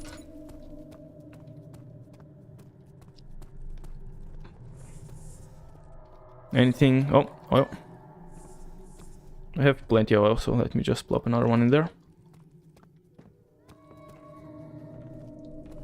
Okay, I think looks like that's kind of done here, so let me plop that. Particle editor is also a fine But part. almost everything is particles. The particle editor is also a fine part of the tool bundle, and it is what we use to create particle effects for maps and events.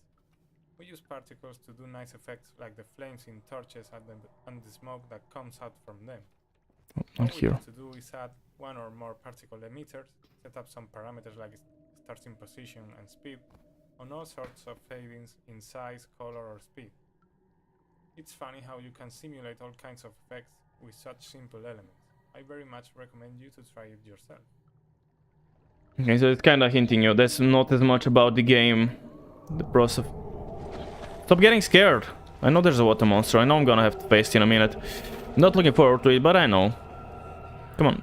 Stop getting so fucking freaked out by everything.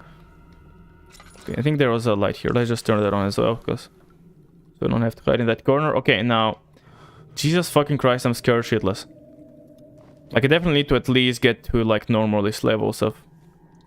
At least to the head is pounding and hands are shaking. Let's check this out as well. In early concepts, Sorry, from wine to acid. Okay. In early concepts, this was meant to be a sort of wine testing room and directly connected to the wine cellar.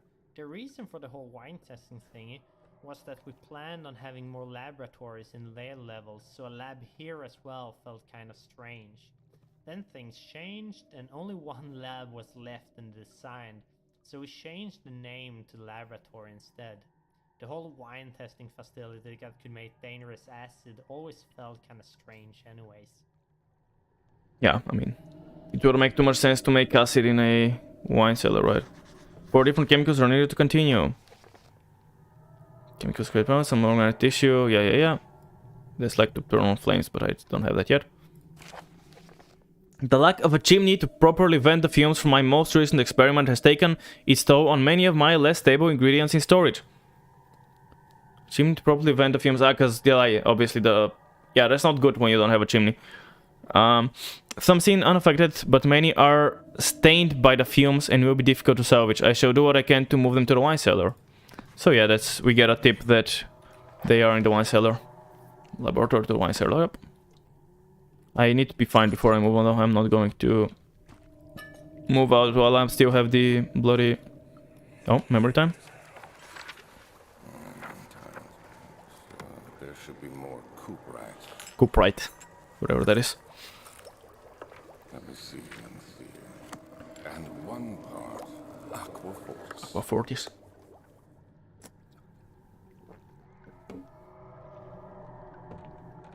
Okay. Go away, footsteps. I don't want you. Oh.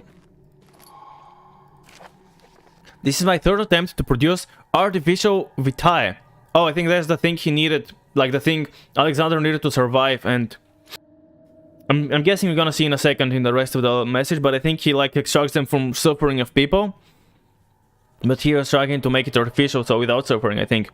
The former content lacks the potency I need, but I sense I'm close. Calamine and orpiment are a given, and the cuprite binds them well. This time I will attempt Aqua Regalia instead of Aquafortis, so a different, thing, in hope it will produce a more even solution.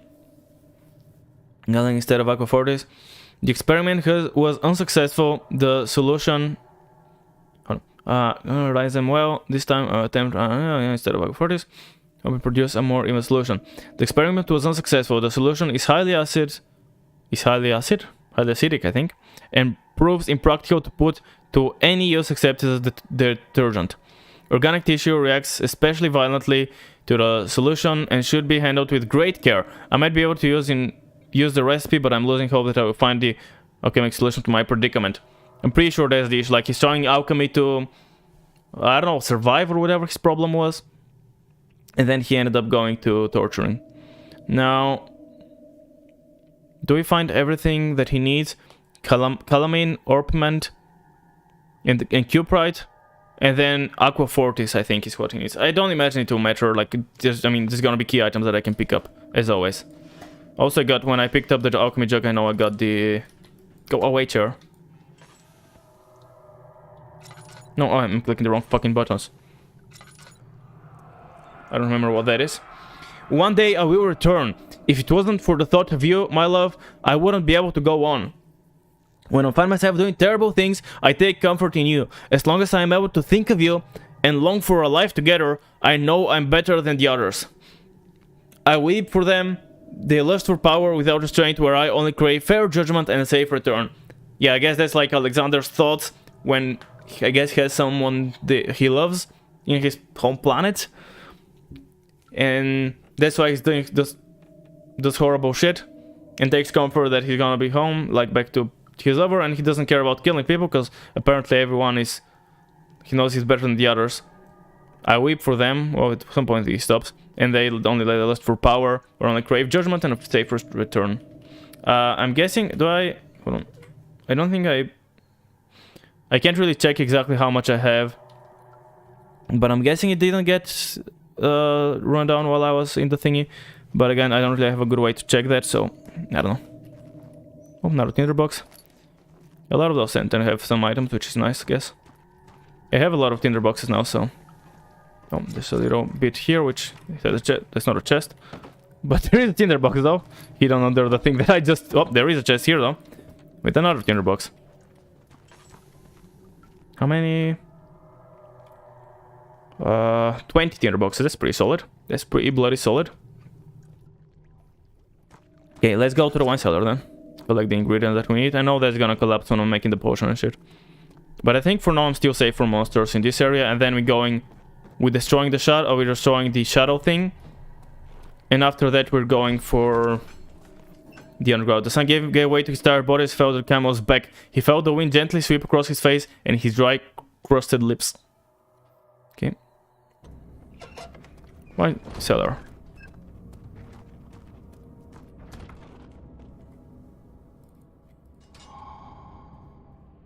Okay, I'm just lightheaded right now, but that's nice. That's pretty nice. The desert dunes were like waves in sluggish sea. While the caravan moved, the land appeared motionless, but in camp the hills moved. Interesting. Now, yeah, it's pretty dark here, so...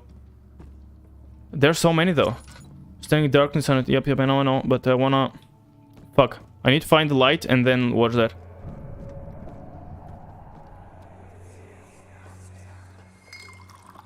Where did the Baron go?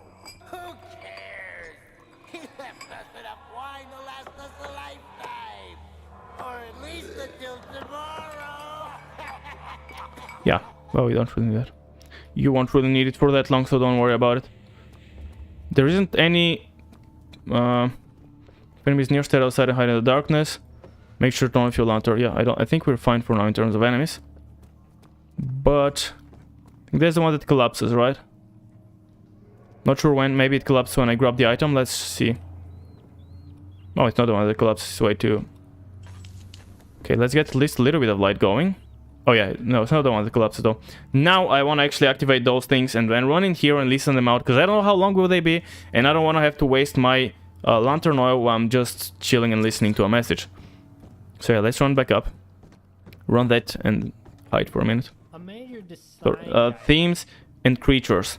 A major design guideline for us was to give each level a unique theme.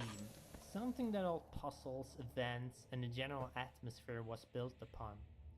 This makes each level a little piece of the story and theme at large, and also gives them focus so the player is not distracted with too much information. The theme in this level is the strange creatures that lurk in the castle. The player first spots them momentarily in archives, so now is the perfect place to build some fear. There is never any real threat in this level, but it's much darker than any before, and there's a constant pressure with boards creaking and the like.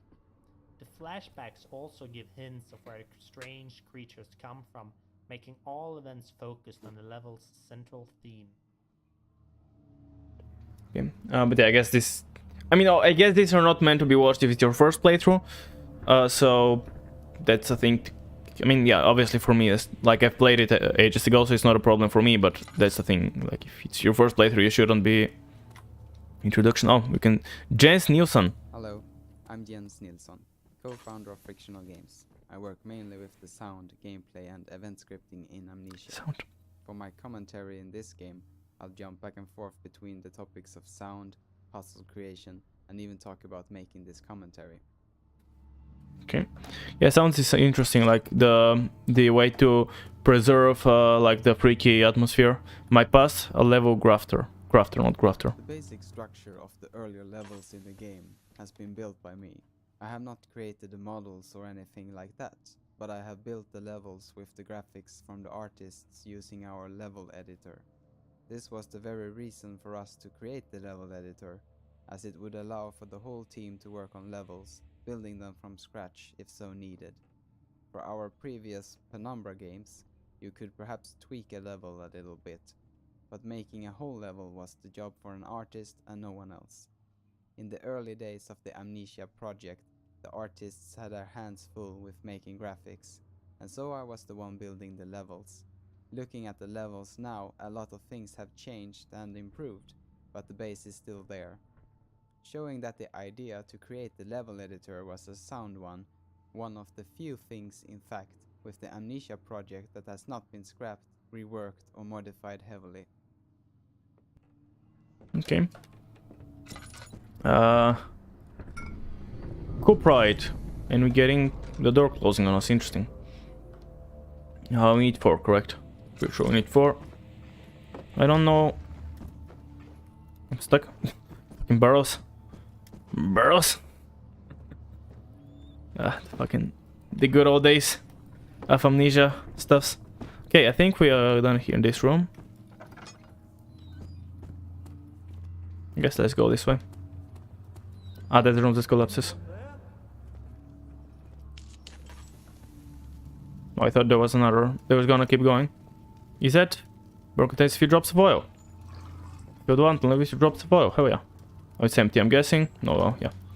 Cool. That's nice also, like, I guess that could be a reason to not always completely fill up my, lantern.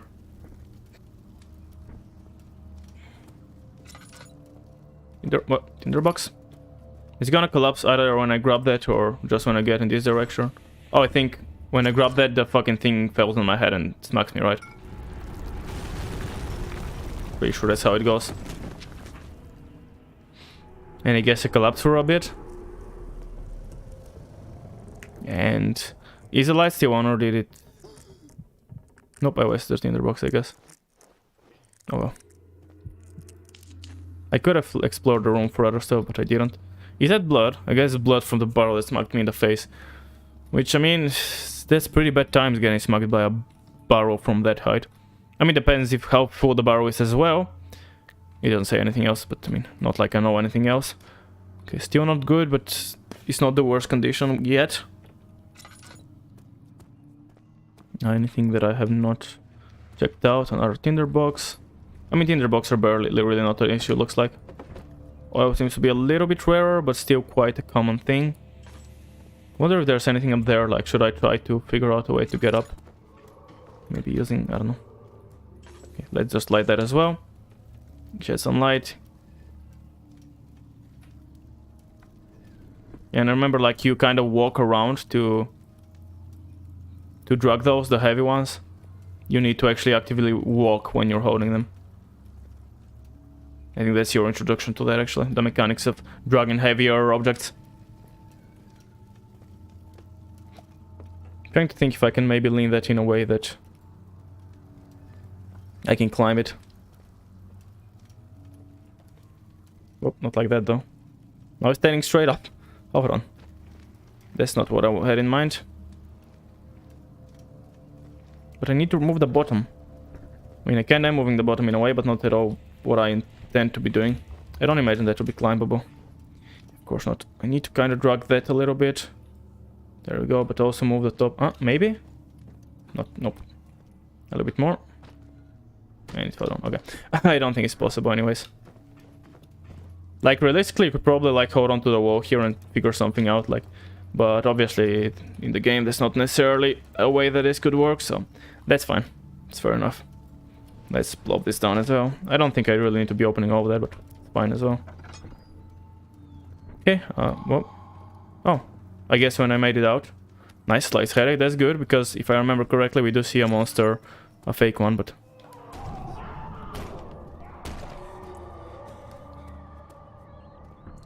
It's meat. Yeah, okay, that's not... Maybe it's further down this way. Yeah, that's just the room these guys were in.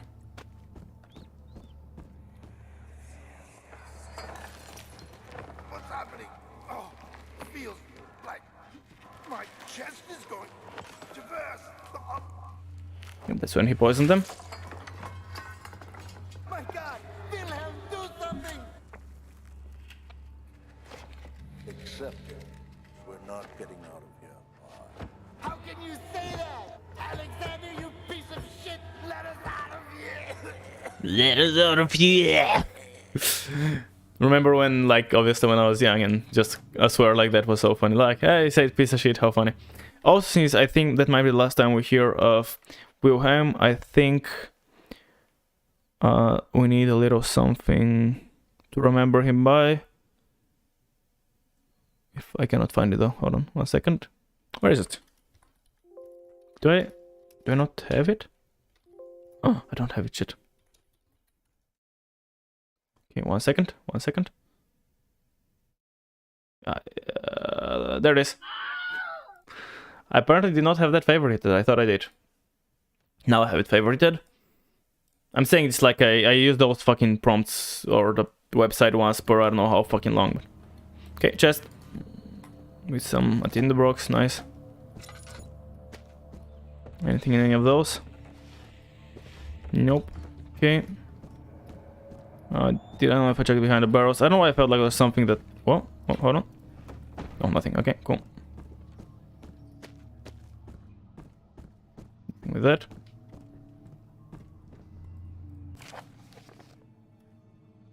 Actually, that's probably the last hero of Wilhelm. Wilhelm's last words. My name is Wilhelm, House Garrick. These are my final words, my confessions, and my testament. 2 years ago, I was summoned to the castle of Brandenburg. As most of aristocracy, I was curious about what this supposed knight of the order could want from me and accepted the invitation. The Baron was friendly and offered me a proposition. It dawned on me that the... Okay, so... Yeah, the Baron... Knight? Baron? I don't know, whatever. It dawned on me that the nature of the contract was sordid. Sordid? What does a sordid mean? Sordid meaning. Involving immoral or dishonorable actions and motives. Okay, so yeah, fair enough. Well, where is it? Was sordid, and that the reason I was chosen was because of the follies of my past, and not the honors I've been rewarded with during my time as a soldier. So he had some issue with the past, I don't know what that is. I was to kidnap healthy humans upon his slightest whim, and to do so without asking questions. In return, he would attest to my character at the royal court, advancing my position with noble society. I would like to claim that I struggled with my decision, but it came swiftly and I accepted it wholeheartedly. Ever since that day, I've brought men, women, and children to Brandenburg. I can't remember the numbers, but there were many, perhaps even 100, none of whom were ever seen or heard from again. Tonight the Baron invited me and my man down to the wine cellar. So I guess they've been the people snatching. He's literally, that's the reason he had Wilhelm over, was so they can kidnap people. Tonight the Baron invited me and my man down to the wine cellar to celebrate our work. I had my suspicions as we descended the stairs, but he insisted and joined us in a toast. The wine tasted fine and my man drank without restraint. So begins the punishment for our sins. The Baron has locked us up and returned upstairs. Forgive me for what I have done. I was weak and I fell into diabolic ways. My men are screaming. Their skin has been pierced by their own tangled bones. I feel my insides revolt against their God-given nature. If their skin is being pierced by their bones, you're supposedly... Oh, maybe they drank more. Yeah, he did say that, like, my men drank without restraint, which arguably haven't drunk as much, so maybe you're dying slower. So I guess that's why you have the strength to steal, right? I feel my inside revolt against their God-given nature. Blood has begun to pour from my eyes and I can no longer... Okay. Nothing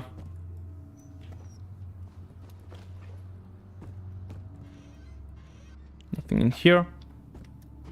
I wonder, are these their remains? Like, is that literally all that's left of them? Oh, these are lungs. Obviously the rest are indistinguishable, but these look like... Well, actually, that actually looks like a brain. But I think it looks a little bit too big for a brain. So that's why I'm assuming lungs. I don't know, though. I wanna check the notes yet one more time, though. Do we have anything about Wilhelm's time he was here? I don't think we do. Because the Gatherers, we don't know anything about them under there from the war. Now, maybe Wilhelm was also from the war, making him what before the current events for sure, so before Daniel. For some reason Daniel was making... He didn't say any date or anything on any of the Wilhelm ones.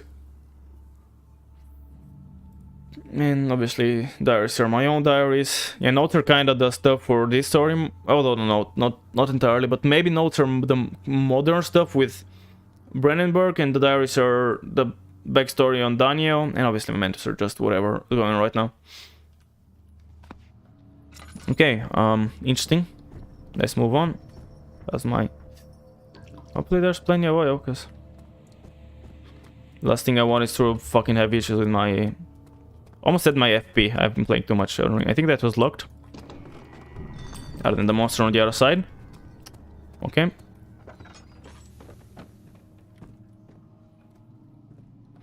Now I'm pretty sure I go there, I grab an item, and then the monster appears. I have pretty solid memory of something like that.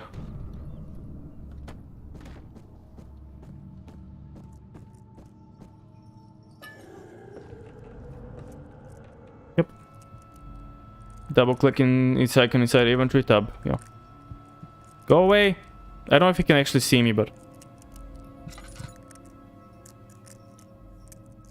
I don't know if he's looking at me or the other way, that's why I'm kind of worried here.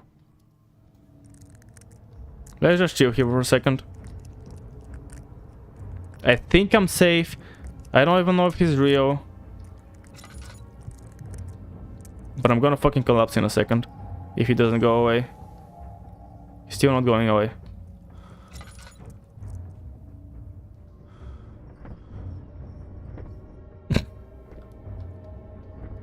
Dude, fuck off.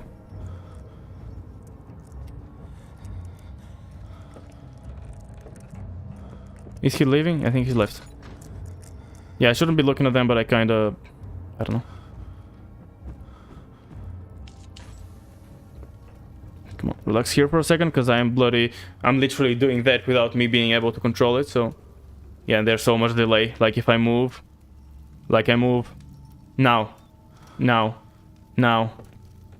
I don't know, I think there's a little bit of delay with my camera as well. Yeah, I can see it there, but still... Still, I'm like moving down. I don't know. Am I gonna regain my brains anytime now? Cause now Lerner is for health. Yeah. Oh, why do I have cuts? Oh, from the thing that fell on my face. Come on. I'm staying in the light right now. Come on. Now I don't want to go around with the triple dot condition.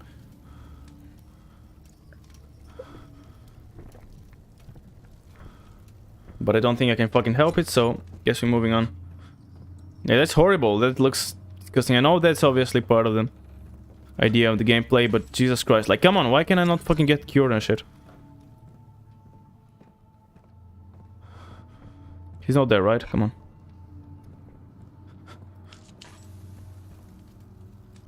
Come on. I don't think I can fucking cure that, so... Unless the Laranarnam slightly cures me as well. Okay, there's the second door. Wait, no, there's the first door. That's the way I came in. Fuck. Come on, cure yourself, please. I would like to see what I'm doing right. Oh, now I don't have delays in my actions. No, I still triple dot. Yes, I realized that I could just casually... I realized that I was able to actually... Yeah, like when I move, stuff happens instead of delayed. Even if I still have the huge camera, like, you know, thing. Oh, are we fine now? Still triple dotting, but no more camera problems. Someone's coming? Anything else to that, or? I'm gonna grab it last, cause in case it progresses stuff, let's kind of explore this little bit of an area for anything which there isn't, really. Oh, there is a tinderbox. Yeah, I shouldn't be so, like... Oh, I should be using tinderbox, because they're everywhere. Oil is definitely rarer than tinderboxes, and... Oh, yeah. Okay, thankfully we're back to that condition. I don't know if I should... I think I shouldn't use that yet, because it's only the smallest thing. Remember when I was reading that, like, when I first played? Like, few cuts and bruises, and I was thinking it's on the heart, and I was like, well, that's not... Having cuts and bruises on the heart, it doesn't seem like it's nothing. Oh, crystal clear, nice. That cleared me up fully. The gas rushing up here, it's actually had a positive effect, not a negative one, huh? Now we gotta run back to the lab. Wait. Entrance though. Sat down by the cash ball, gasping for air, sweat pouring from his forehead onto the sand-veiled ground. Okay, now it's gonna be the... I know the thingy appears. Ah. Yeah, wrong order. 3 days in Algiers, a sailboat was finally arranged, taken to the magnetic Gibraltar, having reached British territory with just a matter of reversing the cabin SS Hortensia landed for London. Mediterranean Sea to Gibraltar. Where's the Gibraltar? I'm not sure. Like now it's a place, I just don't know where it is. Yeah, I couldn't jump that. Okay. Cool. Now... Still a few cuts and bruises, so I'm still not gonna use it to anymore, like, cure myself yet. Let's see, what was the deal with that now? Because obviously... I guess first of all I have to use them all. Hold on, none of them give anything, right? Cuprite, Calmite, Aqua, something, and... Oh, no, none of them tell me anything, so...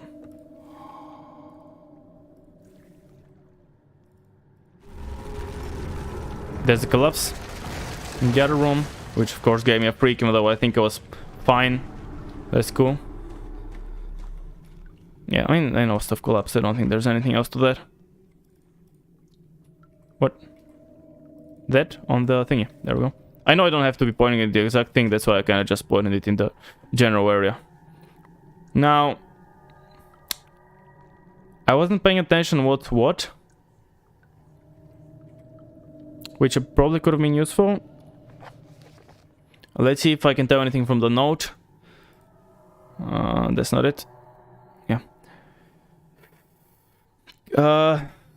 Calamite and armor are given and the corporate binds them well. And Raga for I don't know which one is which. So maybe order does not matter, I'm hoping. I'm just gonna pop them all and hope. Stop getting scared. I'm solving puzzles, I should be getting better, not worse. There we go. I'm fine. Still a slight headache though. Pot of acid. Filled with acid. Yeah. That's what a pot of acid will do. Okay, I guess we're good to move on. And it's gonna be, well, after I get out of here, it's gonna be time to run away from the underwater monster. Stairs collapse. I think, yeah. I think that's just plop it here and we're good, I think. Oh, it literally snapped onto place without even me needing to position it too precisely. Okay. I just gotta leave to the other bit. Oh, the shadow didn't. I was the void common since the beginning of the tension, opened the shutters of the French soldiers opened fire on the two young men fighting back. Their voices were silenced in a haze of gun smokes. I don't know what he was talking about, but... Move. Don't bitch slap me again. Yeah, it's everywhere. I still don't know how does that damage you. Is it just always meant to slap you a little bit, or is it just like a thing? Yeah, that's blood, I think, right? These are blood droplets, but I don't know why they're here. I don't know. Anyways, let's move to the refinery. Oh wait, there's not. We're not going to the thingy yet. Yeah, we're not going up to the place right away, to the underwater place. There's still one other area. I remember that we had to like pull the crank and drop down. Close melt of desert and damp musk. The pieces lay scrambled out on top. Too many of them, he thought, or perhaps too few. Interesting. Well, I'm not entirely certain what that means.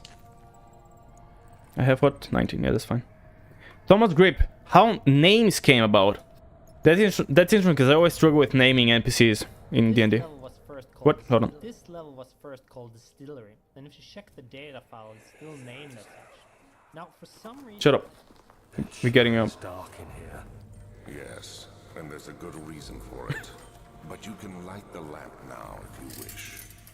What's the reason for the darkness, that is? Stay close. Be careful not to stray. What's the reason? Why is it so dark? Pay attention, Daniel. It's important that you keep going straight and make sure not to stray. Okay. Interesting, and I'm pretty sure we'll be straying a bunch. Now I think we see a monster here which kind of backs up when we go near it, so I think, again, maybe it's safe, but I don't know. How names came about. This level was first called Distillery, and if you check the data file, it's still named as such. Now, for some reason, I told Mikke, a writer, that it was called Refinery, and the voiceover was recorded with the wrong name. Wow. Since it's easier to change a name than a piece of voice data, we had to rename it. I'm glad I said Refinery though, and not King's Hall or Grandma's Vegetable Patch. That would not have been as fitting. Okay, so that's funny. He gave the fucking voiceover people the wrong name. Okay.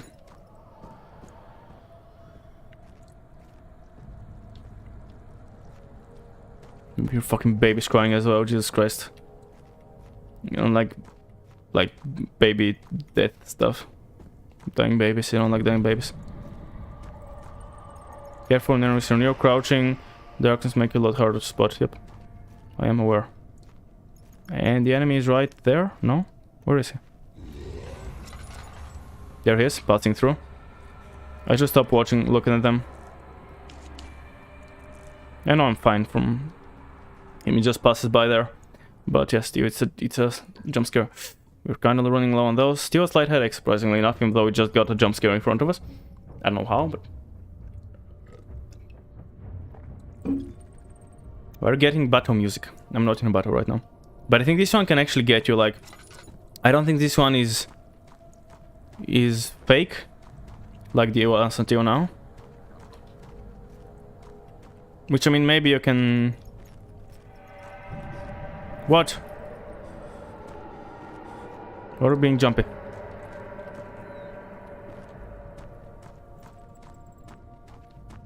think this door is locked. What? Oh, no, it's not. Okay, there's a bunch of ways then, huh? Left, right, and...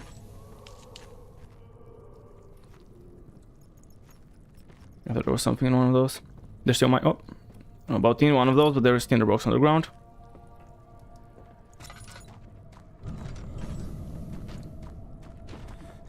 Oh, it's coming in. Fuck, I cannot... I'm in the light, which is probably not a good place to be if there's a monster coming. But I think I'm fine for now. Other than, of course, scared shitless, but... In terms of monster, I think I'm fine. I forgot I can peek behind corners like that. Okay, cool. Let's go back to that letter which we saw for a second. 22nd of June, 1839. Backstory. It's been more than a month since my last entry. After the event inside the underground chamber in Algeria, Professor Herbert insisted I return to England. He said he didn't want to risk forfeiting the entire expedition lest I took a turn for the worse. An excessive decision, in retrospect. But I'm glad it turned out that way. I found my journal this morning in the haphazard collection of things brought home from Africa. Next to it lay the broken stone orb wrapped in cloth. I tried to assemble it, but couldn't. The pieces wouldn't fit together, as if they weren't from the same object. Could I have imagined it all? Was there ever a complete orb? Dang. So yeah, I guess, as usual, open the diary while we were talking about it. Also, check dates, I wanna see. So that's May, 16th of May, 22nd of June. Okay, and he comes here. Well, I don't know when he comes here, but I know the current day, more or less, is 19th of August. Maybe a day or two passed while I was collapsed, but maybe not, I don't know. But about 19th of August is the current date. So, 2 months ago, 3 months ago, sorry, almost exactly, happens in Egypt, Algeria. Are we supposed to read it Algeria? I don't know. And then 2 months ago, he came home and kind of forgot about everything, somehow. And then he happened upon his journal. Oh, it's like as if been exactly like this. One of the things you would think it's been 2 years the way it's said here, but no, it's literally. I mean, he says more than a month. I don't mean that, but like just the way everything else is said, you would think it's been, I don't know, 2 years or something like that. And he just happened upon his stuff and the orb, which he somehow forgot about. Yeah, and the guy booted him out because they can turn for the worse. Did he think he's gonna become a zombie? I don't know what that's all about. Or maybe the shadow he knew about. Maybe Herbert knew about the shadow following him and is like, you fuck off, I don't want you to bring the shadow here. It lay broken on stone, yep. Try to assemble it and then the pieces of the orb could not fit together. Interestingly enough. I don't know what the story with that either then. But whatever it is, I think, hold on, let's check in case there's a tinderbox here. Anything else?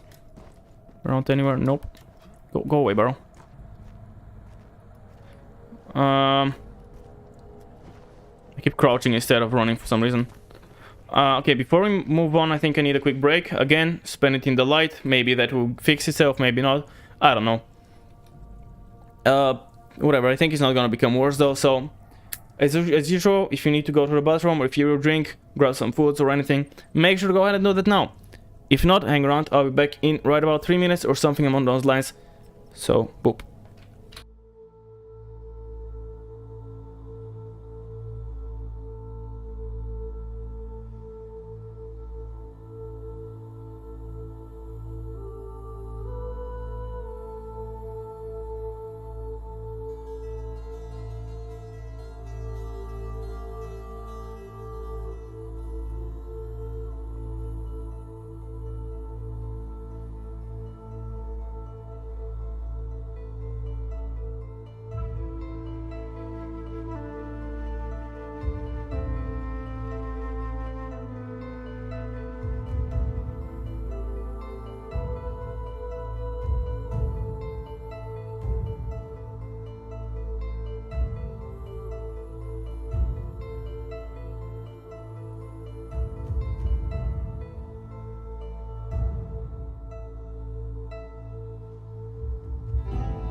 Welcome back, everybody, to some more Amnesia. Okay, staring at the light did definitely help me. So it's good taking a breaks like at times like this, because I do get the thing is fine. Okay, let's check this side now.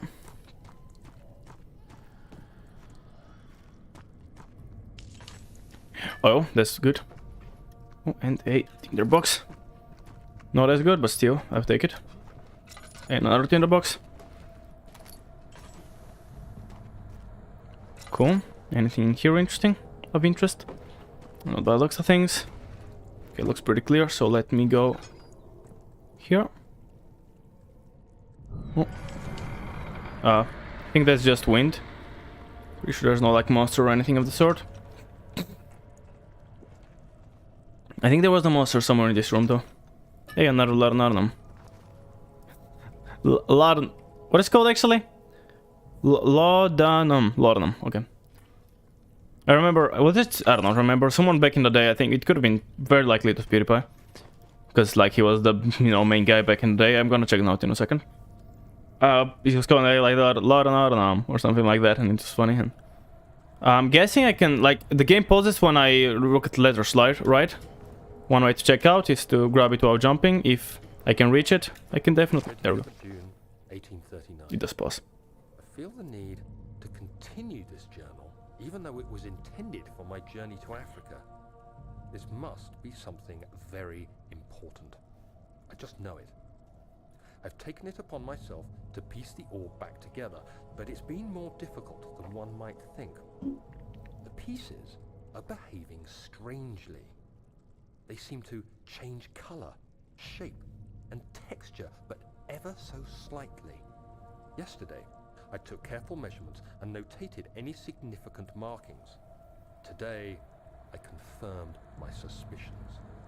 They were changing. I was terrified and rushed off to see the finest geologist in London, Sir William Smith. I approached the subject with care, and we discussed how rocks change form. He told me about the nature of glass, how it eventually collapses on itself, like ice slowly melting over the course of centuries. What? Really? Eased my mind a bit, but I can't escape the feeling that these shards have otherworldly properties. Okay, that's the end of the thing. Interesting. Guess where this ends, and in the next area maybe we'll find more notes, or even later for all I know, or more diaries. Okay, so that's like a few days later, right? 22nd, that's 25th. Yeah, so a few days later, he was still trying to figure out the orb. Obviously, it was changing stuff. Well, some William Smith, who apparently taught him about how glass collapsed on itself through the centuries. That's interesting, I didn't know that. Then again, I guess, yeah, maybe, I don't know. I thought glass was pretty lasting if it wasn't damaged or anything. Ease my mind, but I can get the feeling that these shards have otherworldly properties. Yeah, I mean, obviously that doesn't mean that they change in a matter of a day. He said through the centuries. So, I mean, yeah, that would... Okay, so now both those rooms to the sides did lead up to this room here in the middle. Which there's this door, which I think is locked. Yeah, I see the other way. I know where it is. Here we go. And then now I think...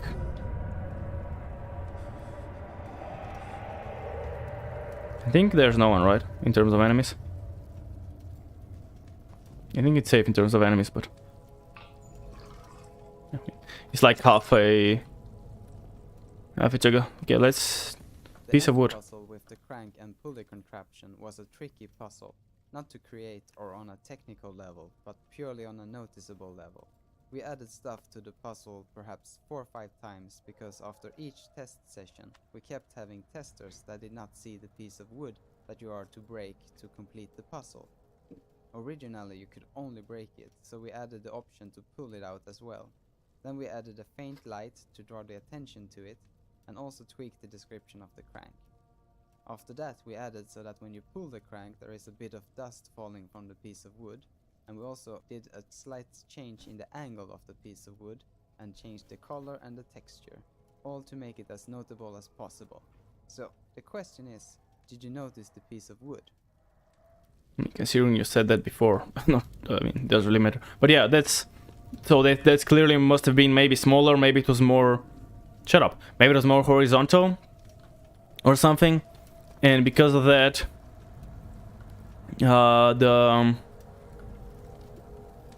like it wasn't very visible. Then they put this like faint light. You can see how it's kind of lit up, and I guess when you try to crank it, what happens? Let's see.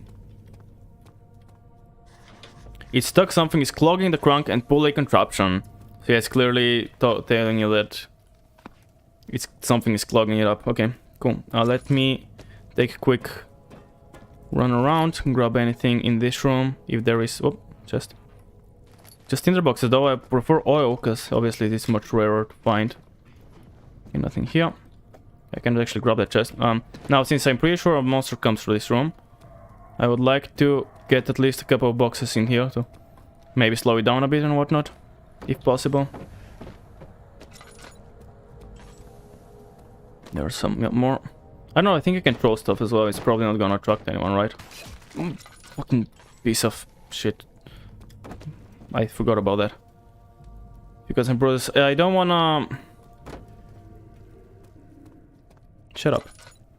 I'm still walking onto that, even though I literally just said I don't want to do that. Yeah, I think it's probably... I don't know exactly how to... Like, I don't know how optimal they have to be. I should stop walking on those, because obviously they can damage me.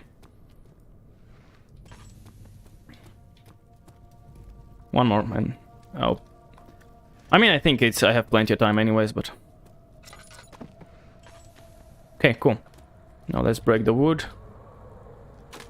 There we go, broken, and then start cranking.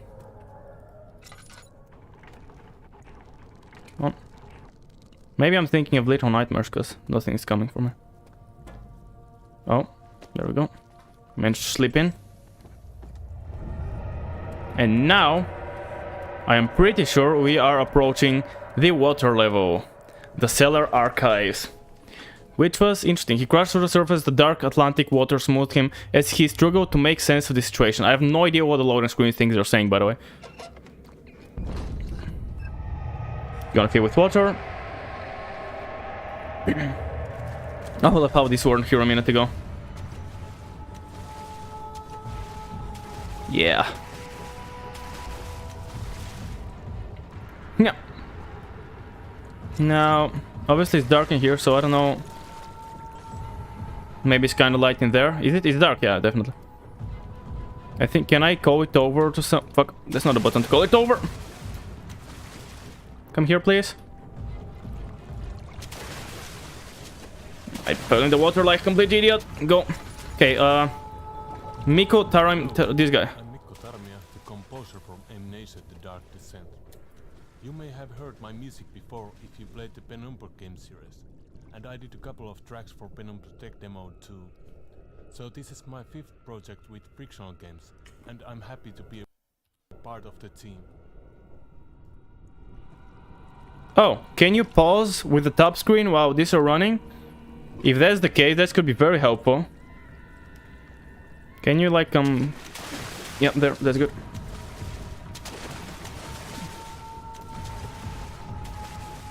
Theme for Guardian.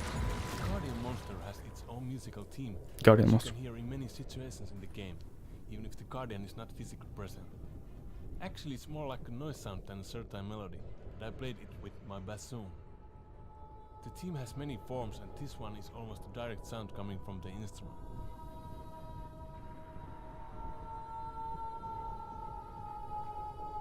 Huh. Interesting. And this noise, which sounds like screaming, is a highly modified version of it. Fuck, holy shit. That all? It's kinda... Okay. I'm guessing that's so.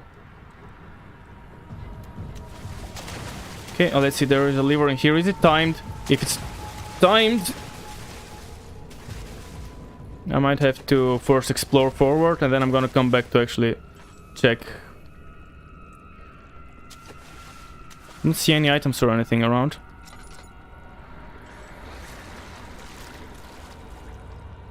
I think this was timed, right?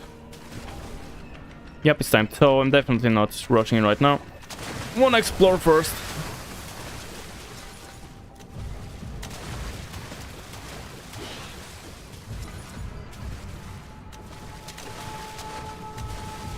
Fucking Christ.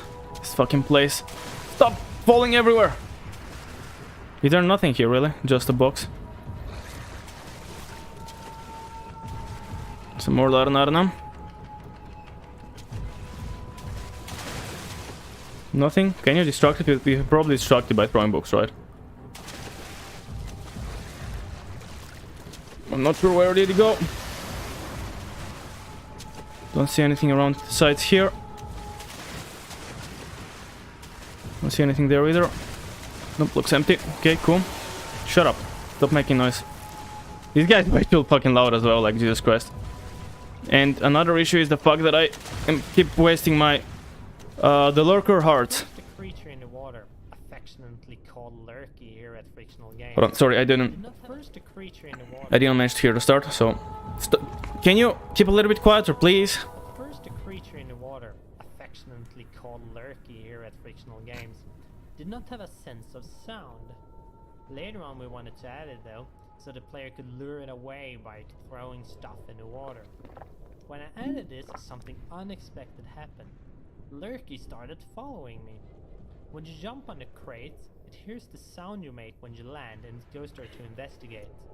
This was very fun emergent behavior, and I think it made him even more menacing. I also want to add that Lurker was kind of inspired by my favorite movie as a child, Tremors. I guess this early obsession might also explain some creatures in our older games.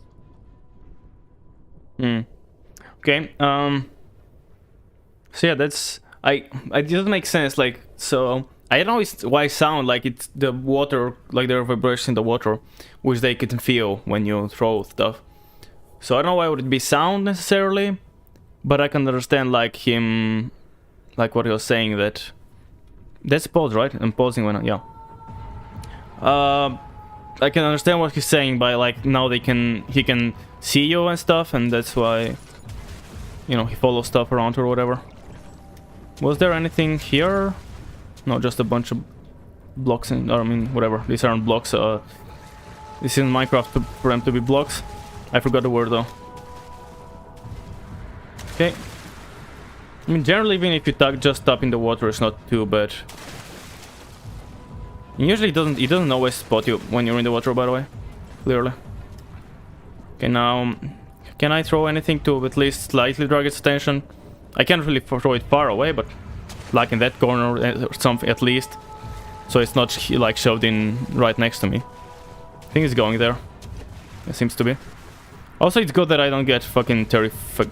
I don't get terrified when it... Is it stuck in there? I think it's stuck in there. That's fine. I can deal with that probably. Go, jump! I need to see as well. That's usually quite useful. I think it was just about to bite me. There was a sound at least. I don't know. It was quite resembling a bite sound. I think that's the second one, right? Which I needed to distract with the meat.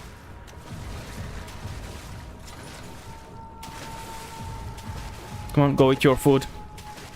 While I safely go around doing whatever I want. Oh. Fucking Christ, okay, there's another piece of meat here. Careful, don't throw it next to me. Is it done? I don't want... I'm afraid if I don't wait till it's done, it's gonna like... okay. It's gonna not see the meat that I already throw. Can I? I cannot rotate it from above the water, so...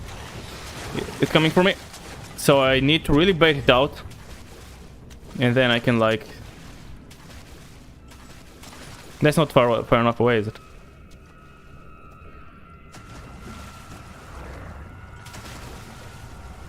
Rotate that, you fucking... I cannot... That's taking ages, holy shit. Well, here's to hoping.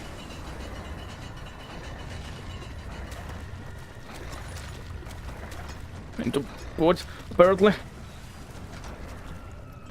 Okay, it looks like the end of it, right? Like that little doorway. I'm checking for any items to the side. Oh.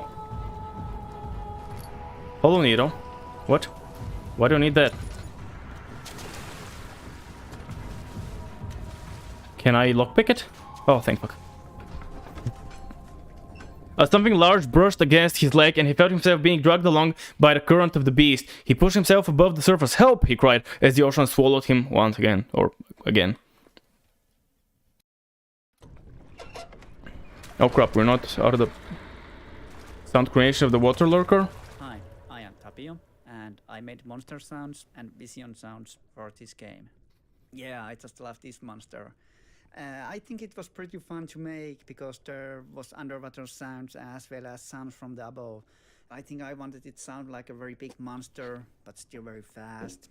And I thought that voice itself needed to be high-pitched screaming because water is splashing around and messing other sounds. Actually, a great example is the attack sound where there is big water splash as it jumps from the water. At the same time, you can hear a short scream sound which is made from the cat sounds.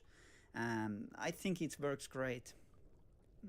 I think other great sound is when it's just eating in the level. You can hear it eating meat and hear the bones crashing under the water. I made the eating sounds by walking in the water and breaking dry wooden sticks.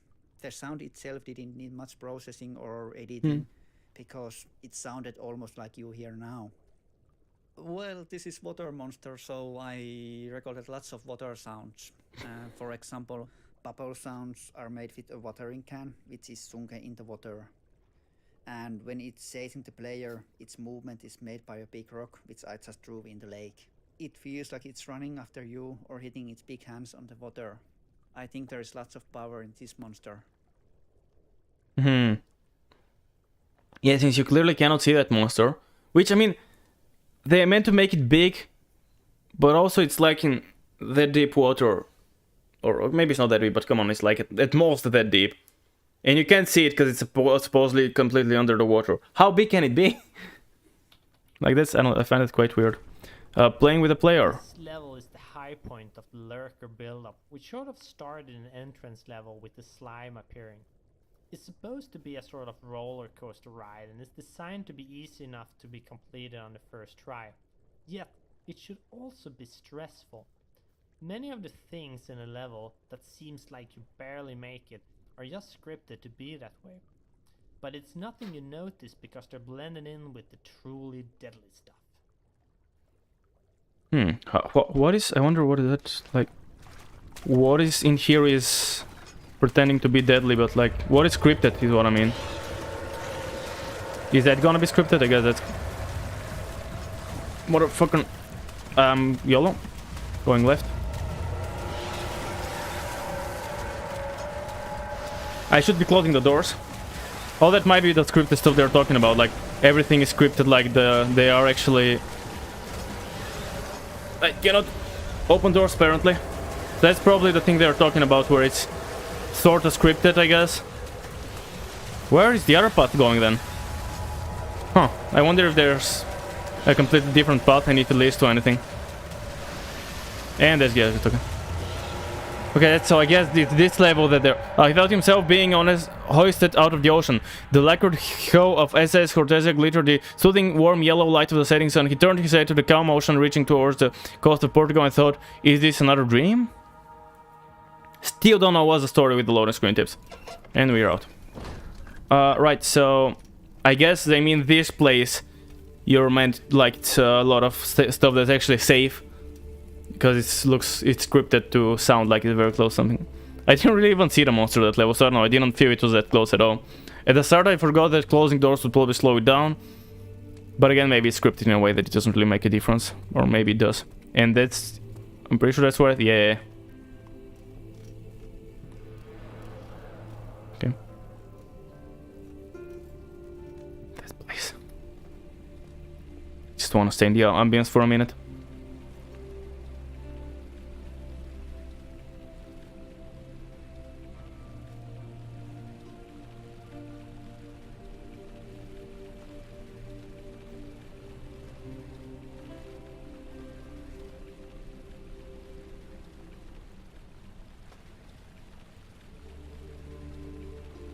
listen to that.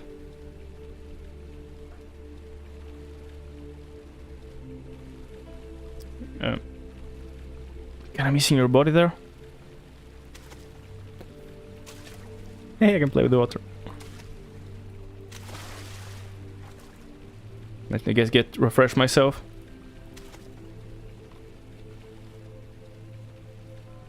Like water trailing down. Place. If that didn't, yeah, I was like, if that didn't fix my sanity completely, I don't know what will. Like, there's just such a nice ambience. I love it so much. Such an amazing place. Now I'm pretty sure we get our first actual monsters, actual dangerous monsters around these areas. One of those has a monster, I remember. There's a monster for sure. And then there's the... Yeah. I love this ambience so much. I can just spend 20 minutes here just chilling to that, but I should be going. I should be moving after I'm doing a fucking playthrough. I don't know why is there a baby head here. Like, I don't know what's the idea with that, but still, it's so beautiful and the ambience just makes it amazing. I think I wanted to say something before I continued on. Let me see if I can remember what it was. Was it talking about the... No, I wasn't talking about the previous one, I don't think. I felt like there was something I wanted to say when I was coming up the stairs, but I just... The fuck this was the place. Just completely like... Oh yeah, I was thinking... Like, just at some times like this, I'm like... Living in a castle would be so amazingly cool. Like, usually I don't like people that much. But... Like, just the concept of, like... Living in a huge castle that you can, like, all of it... Obviously habited, not, like, inhabited. Not just, like, with random... monsters everywhere. Like, literally the entire part of the castle has life in it. Even if not that much life, like, I don't, as you said, like, I don't like people that much. I don't necessarily need to be bumping into people left and right. But, like, go everywhere and it's not, like, creepy or anything. Because there's the occasional, I don't know, person you meet, a servant or whatever. You can, like, walk around in the entire castle without, you know, being worried about anything. I don't know, just the concept of that, it's so epic to me. And so cool. Oh, ambience so amazing here. I should probably be moving though. Contrast. No kidding about contrast. This is the second hub level of the game. Yes. It's supposed to give some contrast to this stressful lurker encounter. We think building up contrast like this is extremely important for the horror mood. Only by seeing a bright level can you appreciate the dark one, and so on. If you do not do this, player will get used to the stuff and the effect will lessen greatly. True. So yeah, that's I guess another reason Amnesia is so great at the... Like, cause I don't know, like Amnesia really, like the horror part is probably one of the best games in terms of how it manages horror. Like, obviously, I'm not saying it's the... Like, there are great horror story games, which obviously they'll have different ways of storytelling. This game has much more subtle storytelling with the notes and all of that. In a way similar to Dark Souls. Obviously not to the level of Dark Souls, because Dark Souls, enemy, like a random person tells you a little bit of lore here, a random item description gives you a little bit of lore there. Then there's a bit of a visual clue about the third, like the fact that you see a dead soldier of this guy's army in this place, kind of gives you a clue about that bit of the story. Obviously Dark Souls is even huger, like even more subtle. But even though, like, even with that being the case, like, this game still gives you really sort of lore. And just, I think the score element is great, because it builds you up really well from the very start. It gives you the great build-up of, like, horror elements, but it doesn't, like, it doesn't rely on jump scares. It relies on build-up. You're like, kind of, your heart is tensing up at all times, and then the jump scares actually get you. There are jump scares, obviously, but they actually, like, they are proper jump scares. They get you, really. And obviously contrast, I guess, is another thing I wasn't really thinking about. The contrast between, like, coming from a scary place and coming to an epic looking place like this. Like, so calm and peaceful and, like, bright. Even when you're coming from down there, initially you don't even see that well, do you? And then kind of you take a step across, like, maybe, like, yeah, you see some of the rooftop, you don't know it's so bright, and then you kind of make another step and there's all the light there, then you see the fountain. Obviously these guys are kind of in the way, but that's such a great, like, it is true, like the contrast is really great before it plunges into the next dark scary place, but that's just how it goes. Let's go upstairs and check the one there, then I can check the one there. So amazing. In the original pitch, Writing Herbert was a fairly important character. Herbert, is that Agrippa? I just want to check real quickly. Folklore lore. No, that's Henrik, not Herbert. Do we know Herbert yet? Wilhelm, that's not, I don't think there's anyone. I felt like there was a Herbert we heard of once. It's not, is it one of the, I don't think it's one of the professors or something like that. Or the William Smith, that's not Herbert, and the other guy. Oh, there's Herbert, Professor Herbert. Okay, there's the Herbert. So I did think I've heard of him. There's the professor that was leading the expedition to Algeria, or however you read that. Cool. So sorry, back to In the original pitch, Herbert back to you, was a Michael. fairly important character, but it didn't really reflect in the games. So we tried a few different things to incorporate. Sorry, it didn't what? In the original pitch, Herbert was a fairly important character, but it didn't really reflect in the games. So we tried a few different things to incorporate him, but it never really made any sense. Herbert was important to Daniel's background, but in the end, he didn't have any impact on the story happening right now. That is, the conflict between Daniel and Alexander. In the shadow. Most of his things was cut during the last stage of production. Okay. I think one of those was locked, but I don't know which one, so I'm not gonna go in yet. Guest room. I think guest room is where we meet our first. I don't know what's locked, what's not. I don't really remember. That's a. What was that again? I know that's one of the first more dangerous encounters, I think, of the guy in there. I know how the area looked, and I know where the enemy, the guy appears. I don't know why I'm pulling him.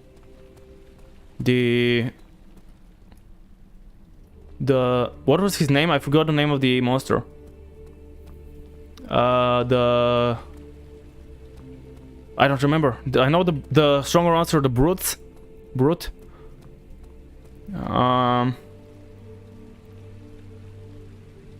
I forgot the weaker ones.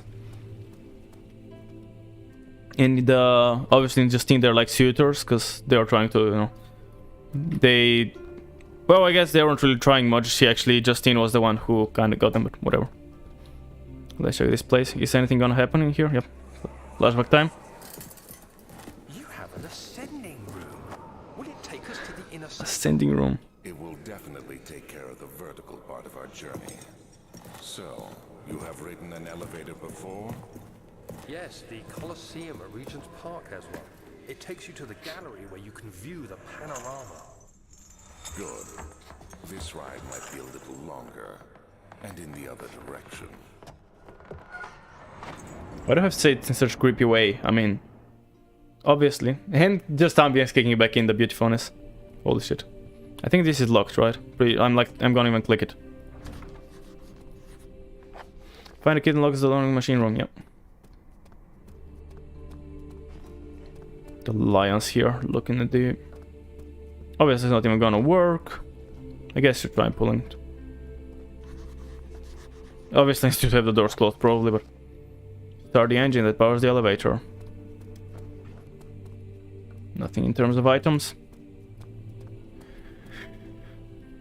Building the elevator. When I first started working on the elevator, I had detailed concept art as base of my work. This is both a blessing and a curse.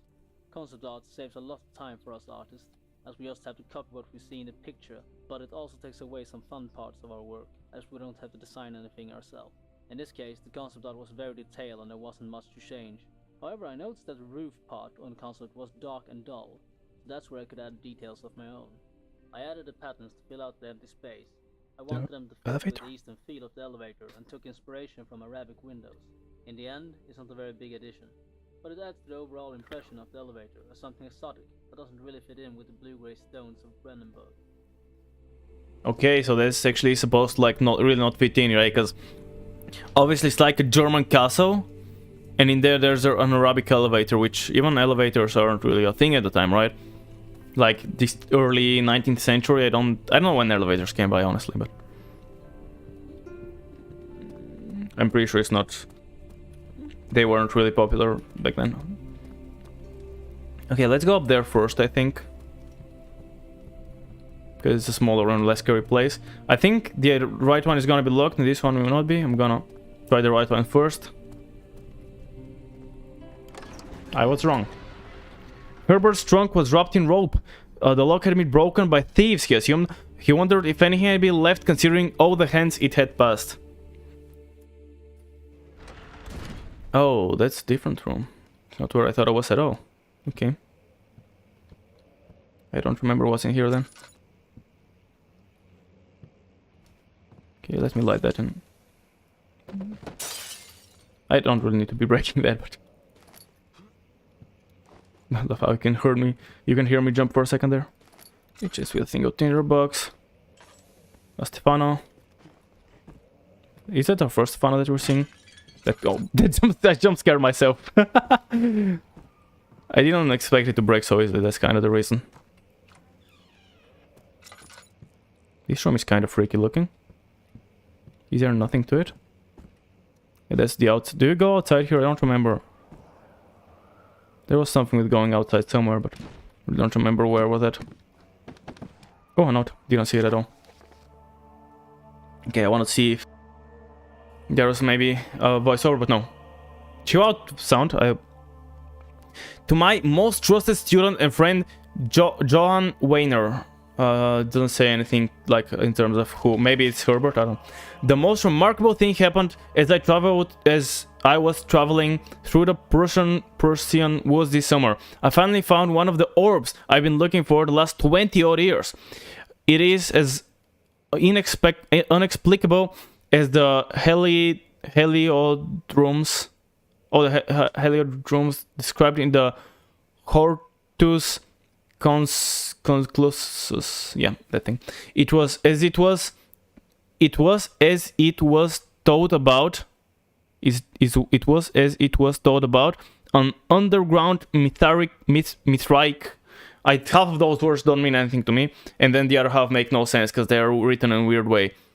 And then the entire thing is just a mess. Mithraic temple crowned with the unearthly artifact. And even the ones that understand are fucking hard. The orbs were big enough to fill my cupped hands. Both of them, I guess. And the texture was smooth and jagged. Its color washed while rich. Interesting. Contrast is not enough to describe its nature. It was an impossibility. An artificial paradox captured within stone. Yeah, that's I guess what we're talking about. It changing shapes and all. So, yeah, okay. I like what Daniel was saying in his diary. I was staying in a nearby village called Alstad, investigating one of the... Oh, that's... is that the Prussian woods or the ones next to me, correct? Or the next to the castle, so yeah. So he's staying in the village, investigating one of the antiquated trails. When I finally found the cavern, I went inside and suddenly I could verify the truth of these enigmatic artifacts. They were real. As you can understand... hold on, we don't have any names, right? Like, to my trusted friend... Johann Weyer, I'm guessing it's probably a German name, so that's a V. Weyer? I don't know. As you can understand, this is the most important discovery of my life, but it has also become my greatest fear. As I entered the underground chamber, I could feel that I was trespassing. Because of my curiosity, I did my best to fight these instincts and fetched the orb from its place. I scrambled out of the chamber and into the woods. Okay, went in, fetched the orb. Scrambled out of the chamber and into the woods. I could sense something was following me. It bayed loudly as it closed in. The beast, this guardian of the orb, was relentless in its pursuit. I made my way to a nearby ravine where I stumbled upon some men fishing in the lake. I tried to warn them as I passed, but fortunately they remained as I continued my escape. When I heard a cry of pain echo through the valley, I felt such a tremendous sense of relief, thinking I would be spared. Tried to warn them, but fortunately they realized, so yeah, they died instead of him, he was thinking. Suddenly, a blue shimmering light engulfed me. and the colors of the forest were washed away before my eyes. I kept running through the bleak surroundings. The trees had turned charcoal black with leaves of cinder. The ground covered in murky water. I pressed on through the drenched land as glowing ember gave way to the rising wind and rained on me. Glowing ember gave way. Wind and rain. I could hear pleading screams in the distance, and I joined in as pain and fear overtook me. I fell to the ground, grasping for air. This certainly must sound strange, but I had been carried miles away across.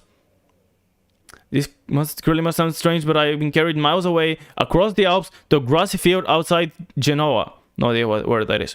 The Guardian had taken the orb from me, but still, until this day, I fear its return. Sometimes I lay awake at night listening for the howling cry I heard in the forest. It has been nearly a decade since that day, and I still haven't been able to write about that incident. The last time we spoke, you told me about your interest and ongoing research into the mythic orbs, and I realized I owed you the truth about my visit to Alstad. Your friend and mentor, Heinrich Cornelius Agrippa. There is Agrippa. Still, we don't know the... we know the time frame for the other one. Never mind, so we know the time frame he was here. What was it? It was early...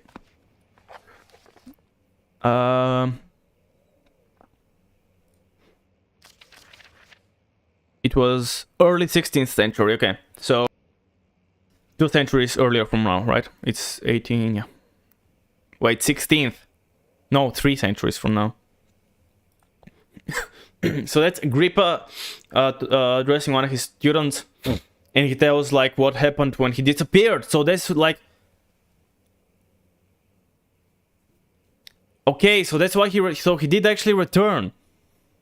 As he was writing that, apparently. And that's why he said he didn't remember, because he was, like, suppressing it, but mostly actually lying, because he did remember. But kind of lying as much to, like, suppress it inside of him. So he found the orbs. He was staying there, yada yada. Discovery, the beast was following him. And then, for some reason, he ran out, because... I don't know, I'm not sure about that. And then the monster killed the fisherman. And blushing light engulfed me. Not sure what that is. Is that the same way we went through a different place? I'm not sure. And then he got teleported away somehow. And then he came home. And was fine, but then this letter, which supposedly he wrote when he was home, is for some reason here. It probably did not reach Jonah. I don't think we haven't heard that name. Johan, not Jonah. Johan Weyer. So we gotta see who the Johan person is. Maybe he had the he received the message, did some research, and then came here. He somehow knew something of Agrippa, or I guess it does say that it's around here. And he came here, and that's why the message... Obviously, I'm not gonna wonder why it's in this exact room, because that's probably overthinking it. It's just been placed here by because that kind of fits into the order of that they want to tell you the story. But I am definitely thinking about the reason it is in the castle, because I feel like there should be something to that. I could be wrong. But I feel like there should be something to that, and that there must be a reason for the letter to be in the castle. So yeah, that's why I feel... And also the diary of Daniel being scattered, I don't imagine there's a lot of reason for that, but obviously they want to separate it out, so that's fine. But... either he came here to research, and he maybe is dead here or something like that. Alternatively, Agrippa was gonna send that, he never sent it, and then whatever happened, Alexander took him or something, I don't know. And then, alternatively, maybe Alexander intercepted the letter. It's possible that Alexander had intercepted the letter somehow. I mean, he's a baron, so he might have the power to do that, I don't know. Obviously, it's not an email to intercept, hacking it. It's probably by either riders or pigeons, I guess, or something. So if possible, because Alexander intercepted the message, that's why he knew Agrippa had contact with the orb, and that's why he abducted him. Possibly, I don't know. That's what I'm thinking right now. That's my running theory. Dude, I'm spending so long on those, but I really like, you know, theorizing about stuff. Knowing a lot of the story. Oh, there's a cross here. Knowing a lot of the story, I really enjoy theorizing about the stuff that I don't know. Okay, let's move on. I think that's the room that had the dead animals in the end. Or the, you know, not the room, but the area that had the dead animals in the end. Let's see. Oh. Ah, now that's where we can go outside then.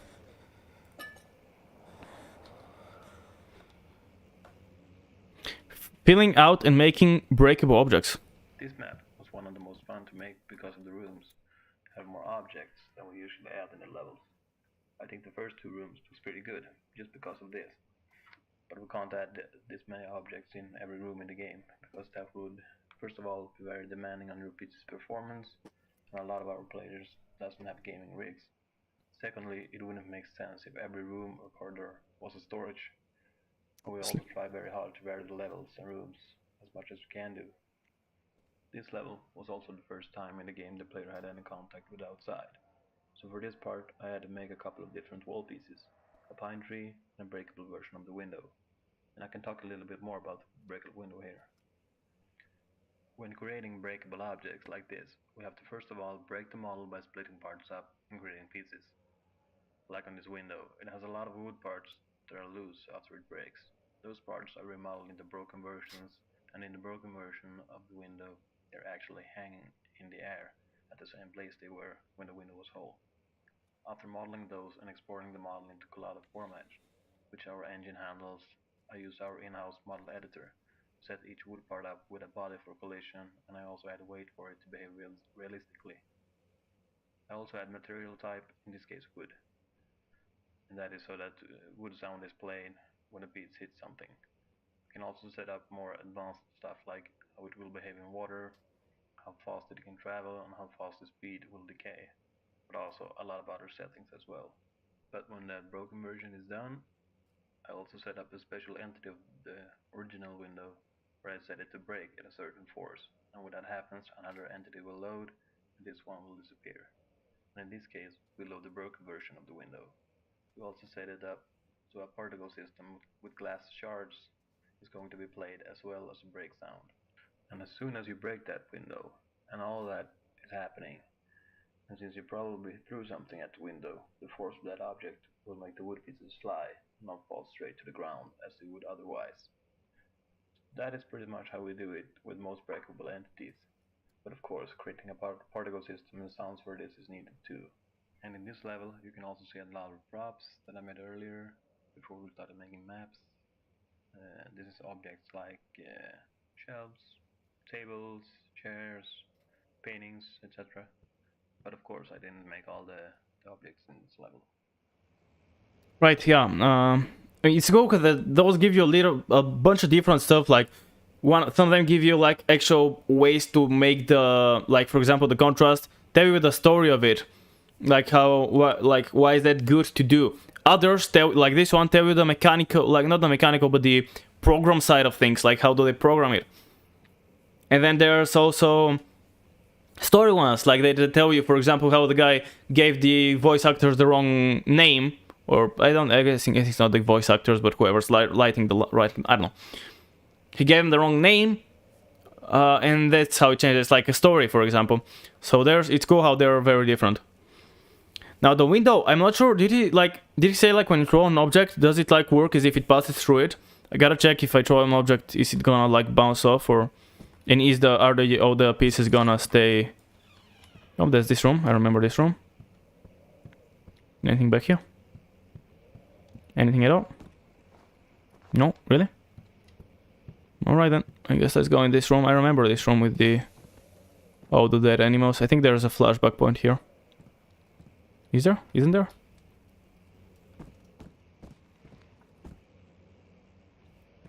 Can I? Oh. I don't know how I'm supposed to read that word. Can I? When I say K9, it sounds like I'm saying K9. Like. Let's see what you have to offer. Yeah. This guy's about to get a lot of dislikes on the internet, because internet people really hate killing animals. I should have sharpened the saw, but I can sense it. It's definitely there. What is? No idea what was he looking for in the spine. I know there's a note there, by the way. Hear the dogs whimpering and dying. He was killed the rabbit by... Like, what? What is that? Well, this side is clean, isn't it? This side is kind of clean. Well, entirely clean. Is tail missing or... No, even tail is here. Like, this side is entirely fine. And then this side is, like, cut out. But for some reason, he's killed it, like, kind of down the... Interesting. Anything? I don't think... Oh, there's a sparrow here or whatever. A bird thing. I don't know why they had to break that. There's a dog head. Yeah, that's one of the things he's killed. There's another dog there. Is that the room that I think it is with the skulls? Could be. Another it's not a sparrow, it's a... Oh, you can even see how he cut it here. Oh no, the other thing was a different bird. There's just a pigeon. He's like literally slightly through the middle. Is that the same? That's the same. I think that's a different bird, is it? It might be the same, I don't know. There's the full dog, which... I have no idea. Oh, the jaw. The separate thingy. Like he's experimenting on the jaw. Understanding balance. Interesting. So you guys like the thing against bone stuff. Milestones of human anatomy. Okay, so you can see a bunch of shite from that as well. Chambers of the human skull. Okay, and understanding locomotion. I wonder, is that in a way showing the transition, how he first tried with animals, but they weren't sufficient enough? I think the note is gonna say something of the sort as well. And then he started humans. Is that like even the things are hinting that? Like here are the dogs and then...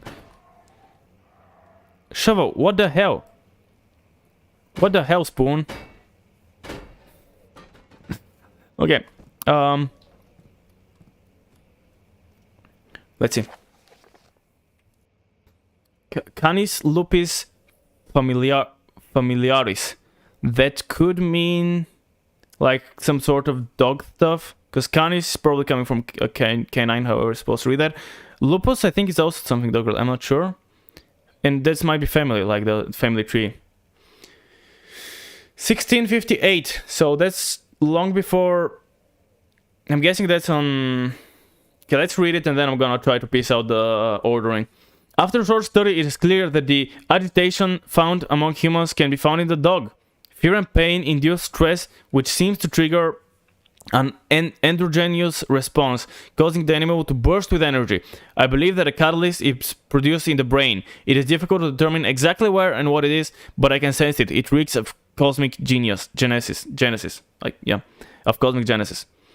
There is an inherent problem in harvesting this energy, since the creature is bound to die from the exercise.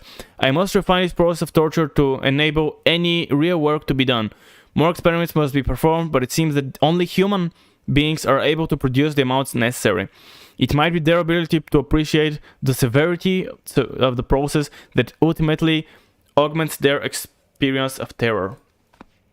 Okay, yeah, so that's... Oh, is that... No, that's different dog cat. There's a few then. Okay, so... Yeah, I mean, we kind of knew that, like, exactly as I was guessing. He tried with animals, they weren't good enough. And that's it. But timing, I want to see the time. So clearly he was experimenting in the middle of the 17th century. Which, let's see. Oh, that's when this was written as well. Yeah, obviously that's much after. Right, yeah, that's much after. It was written much after.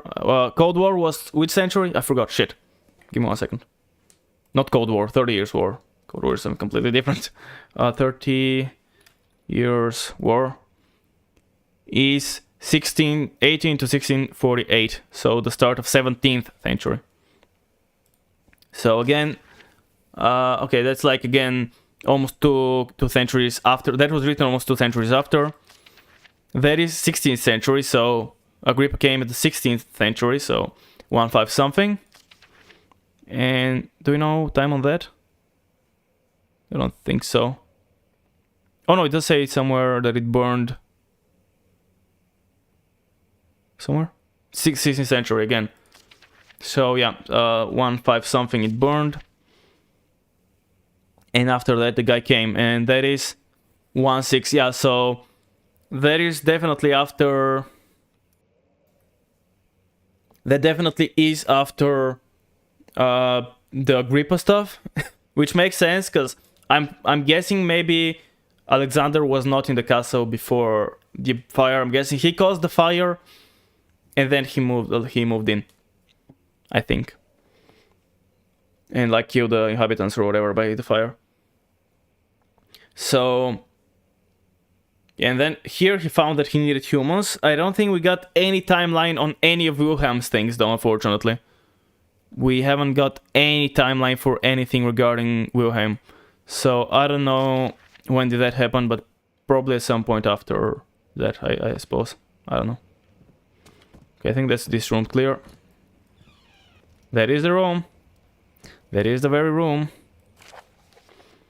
Anatomy Frontiers. 1658. Is that the same year as the previous message, or was it 40 something? I don't know. It's close to. For disappointed, the antiquarian's last findings yielded nothing. I'm still unable to grasp the inner workings of life and its relation to power I sense within it. I shall pursue more books on the subject, but I suspect it will be in vain. Since no research has been made on my particular interest, I must attempt to fill that void myself. Clearly humans emulate more of the energy I seek, but I hope animals will suffice as they would provide less of a hassle to acquire.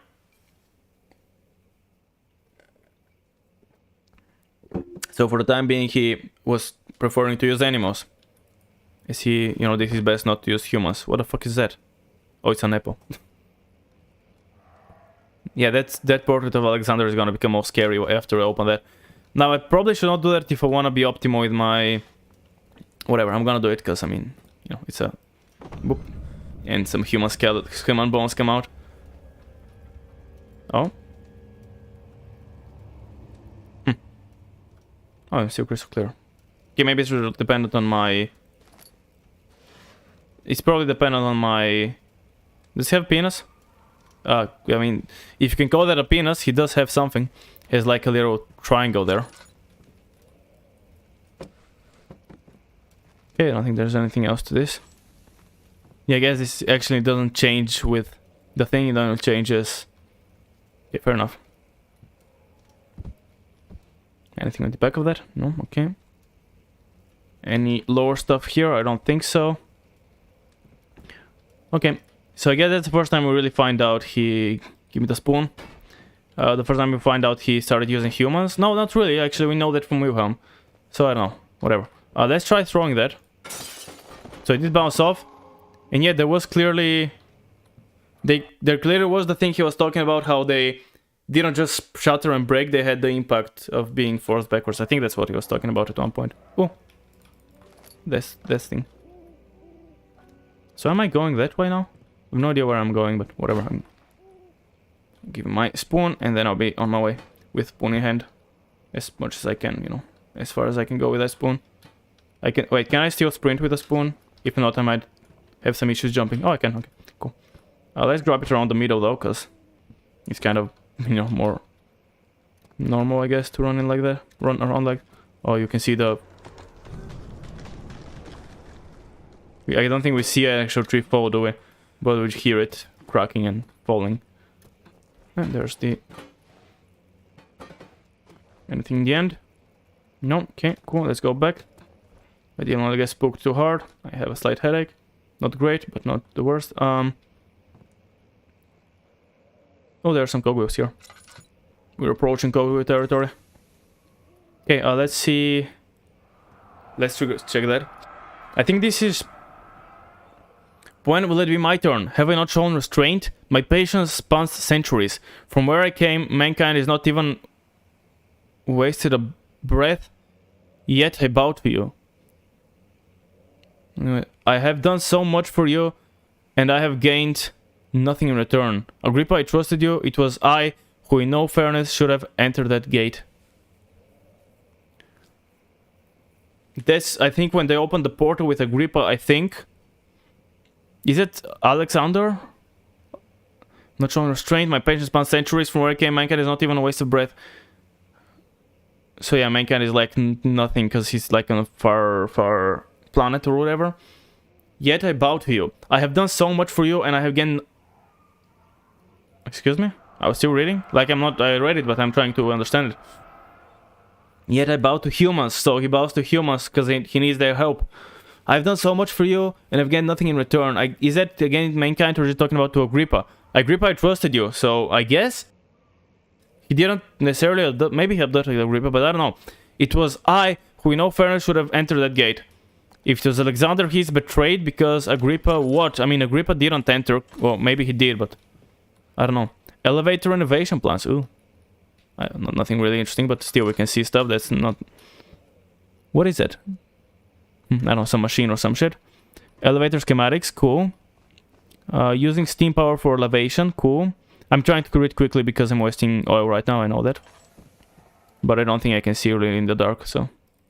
I kinda need to be... Emergency decelerator.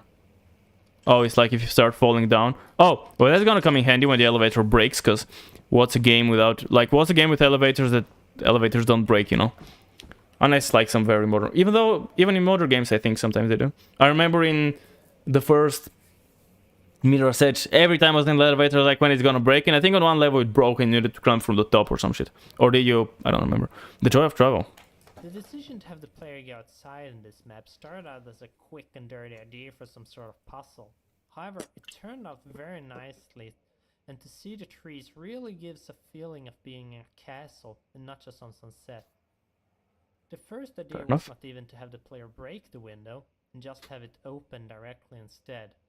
But when we added it, we felt it gave a really nice feel and reward for finishing the puzzle. In retrospect, we should have had more moments when the player ventures outside, and it gives this feel of being a part of a larger world. Fair enough. Okay. I don't know, like I said initially, they didn't have it... Can I break it, like jump on that so I can like get it to stand up in a way? Kind of like it. Nope, it just kind of freaks out. Okay. Let me have my spoon and keep going. I have no idea where I am, by the way. Okay, it's not obvious. Okay, some light. Although that was kind of pointless. Ooh. The elevator breaks down again. Make sure to use the steam engine to build up pressure before channeling it into the machinery.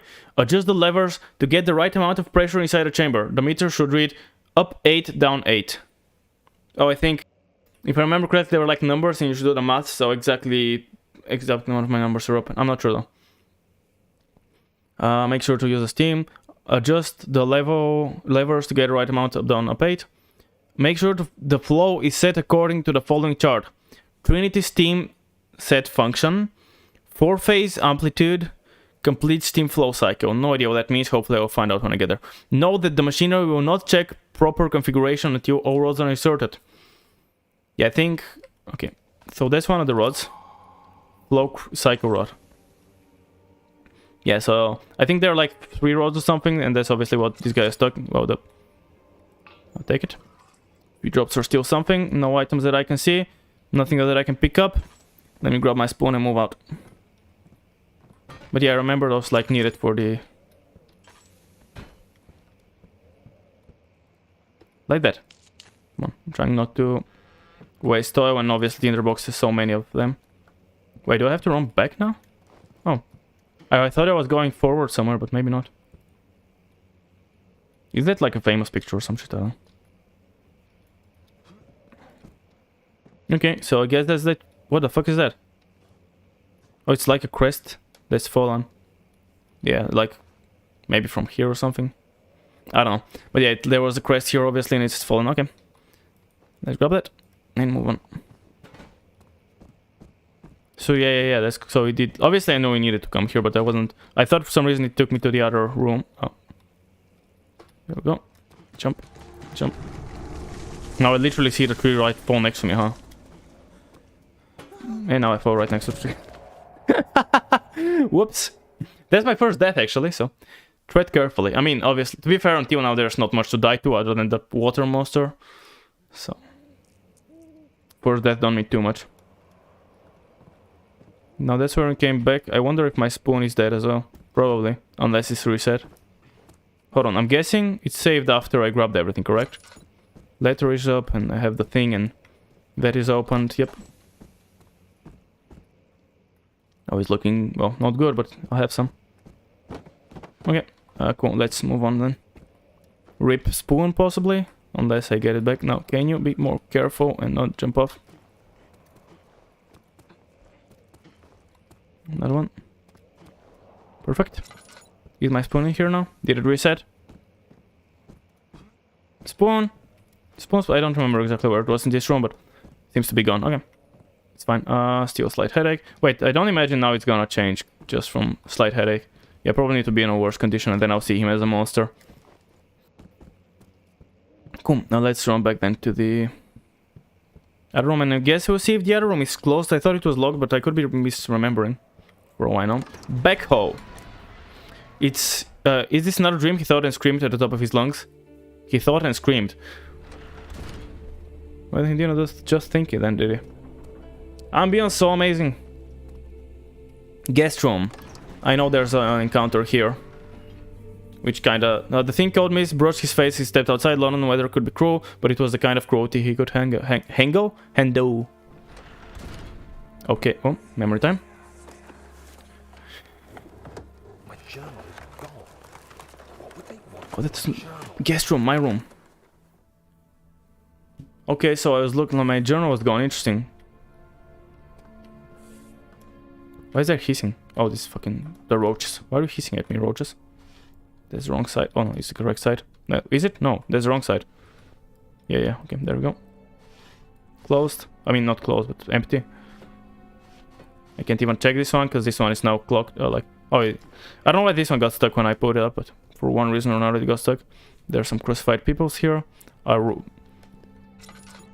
guess it's they put this rabbit here as decoration, so they don't raise... I don't mean, not that they don't raise suspicion, but they use the fact that they use the other thing. Not exactly what I was expecting, I'll be completely honest with you. Writing Daniel connections. Oh, awesome. Always great. Anything, there's something behind one of those rooms, I think. Okay, let's see. Writing Daniel. Daniel is a pretty complicated character to write for, as we didn't want the player to feel that they were losing control by having feelings imposed on them. After the amnesia kicks in, everything which is Daniel is essentially gone. The player is the new Daniel, and he should be able to act the way he pleases, and even reject his own background as he discovers it. That is why everything concerning Daniel is flashbacks. Even the diary entries are read as what is being told is happening right now. That is, it is the old Daniel telling the story, and not the player reading it. That's cool way of putting it. Yeah, I guess. Okay, that's cool. Connections? In this room, everything is connected to destruction and home. Destruction and home? In this room, everything is connected to destruction and home. This was Daniel's home as Alexander's guest, and the diary entries are about Daniel being home in London and things falling apart. These sort of connections are not something that we want the player to get, but rather it should end up in the subconscious and work toward building the mood. Also worth noting is this focus, as explained in the commentary of Wine Cellar, where we want the player's attention on a certain aspect. We hope this makes the story clearer. The idea is to slowly build it up, one part at a time, giving the player time to digest and think about it. No, just I actually want to comment on it after I'm done with the area, because I feel like I'll have more things to say after. But I've just been thinking, what about stuff like... I wonder, like, a lot of the random items we've been finding, what are the chances that's like literally something that past Daniel has left behind for us to find? That's locked. Yeah. Broken lock. Oh. I don't think I can use the thingy on that. I'm gonna, as I said, I'm gonna comment on that after I'm done. Let's check the message for the diary. I'm guessing that's a diary on, yeah, it's literally that mentioned it, so that's why I want to check it out. 2nd of July, 1839. I received a letter today from the July, Algerian okay. Governor's office disclosing the fate of Herbert's expedition. About a week after my departure, Abdullah, one of the men traveling with us, returned from the desert. He was badly injured, as if maimed by a lion. The man rambled deliriously about the expedition being attacked by something horrible. The French quickly dispatched a search party to look for the expedition. After searching for days, they found the camp abandoned without any trace of Herbert or his men. Tomorrow, I'll retrieve the things they recovered from Herbert's tent at the customs house. I don't know what to make of it, but I'm worried for him. Okay, so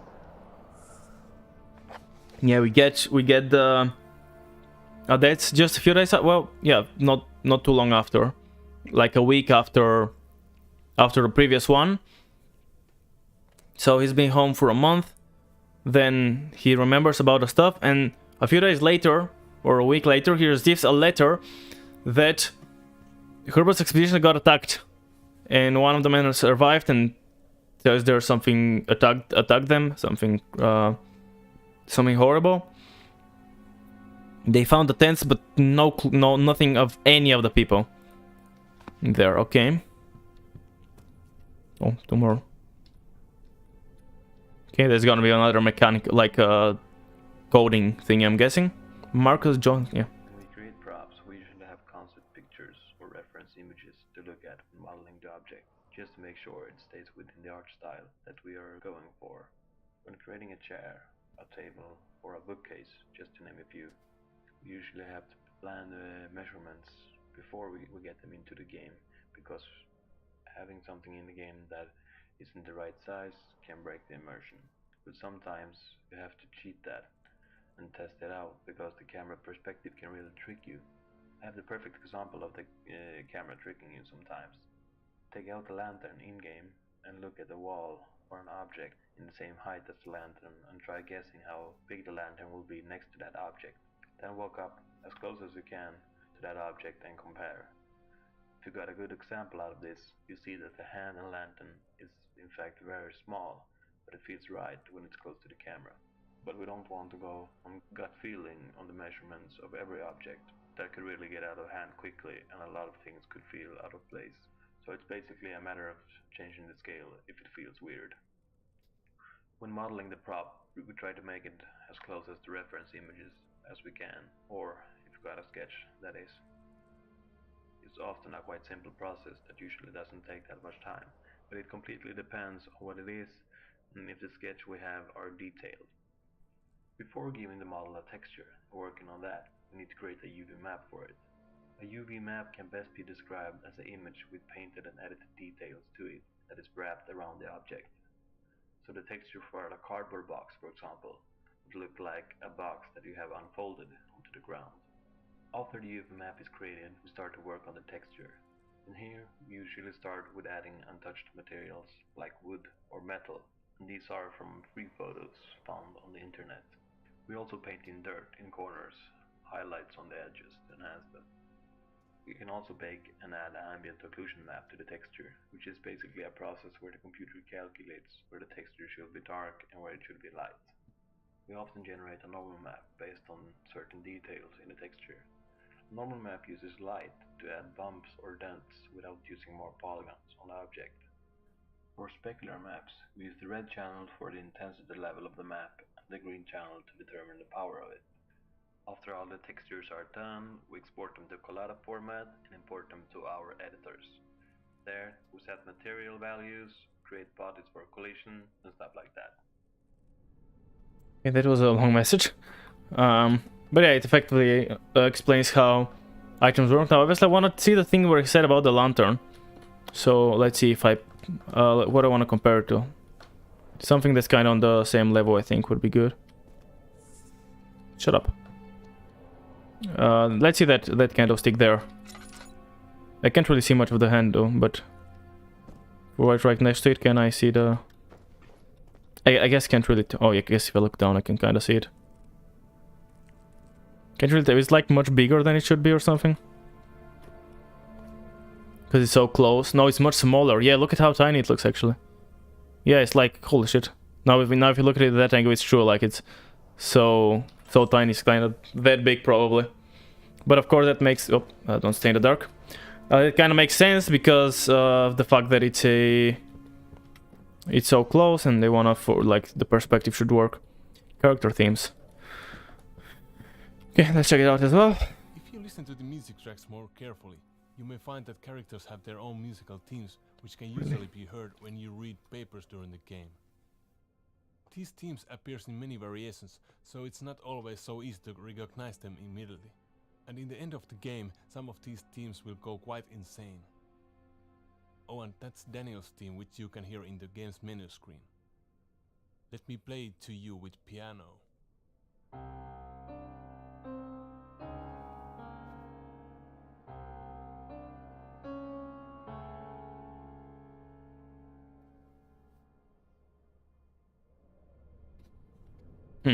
Okay. That's cool that I hadn't noticed at all that different characters have different theme musics, that's for sure. But yeah, that's interesting. And also, like, when you're listening to the actual music, it's kind of wow to see how much it matters the... like the dissonance, or I don't know what it's called exactly. But the, like, intentionally ugly sounding bits. Okay, it's not yet the place. I remember there was a place you can move a picture, but I don't remember where. How much of horror element they add when you do a... I think, is that a... no, I'm not sure. Is it a half a tone? It's probably not half a tone of difference between the two, but something like that. It would sound bad in another context, but since it's meant to be horror, it does sound kind of like it's meant to be kind of, you know, bad, but in a good way. If it makes any sense. Oh, lowering great leverage. Cool. 3rd of July, 1839. Today I picked up Herbert's things at the customs. That's the next day.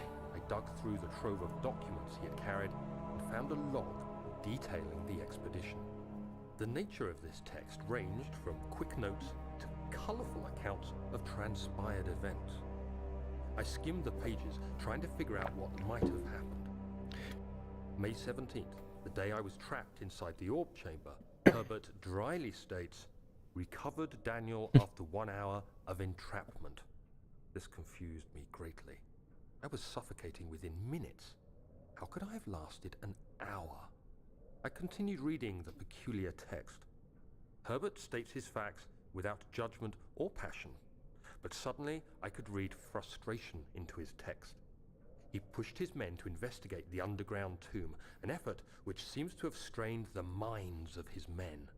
Madness spread through the ranks, and Herbert had to take some extreme measures to continue.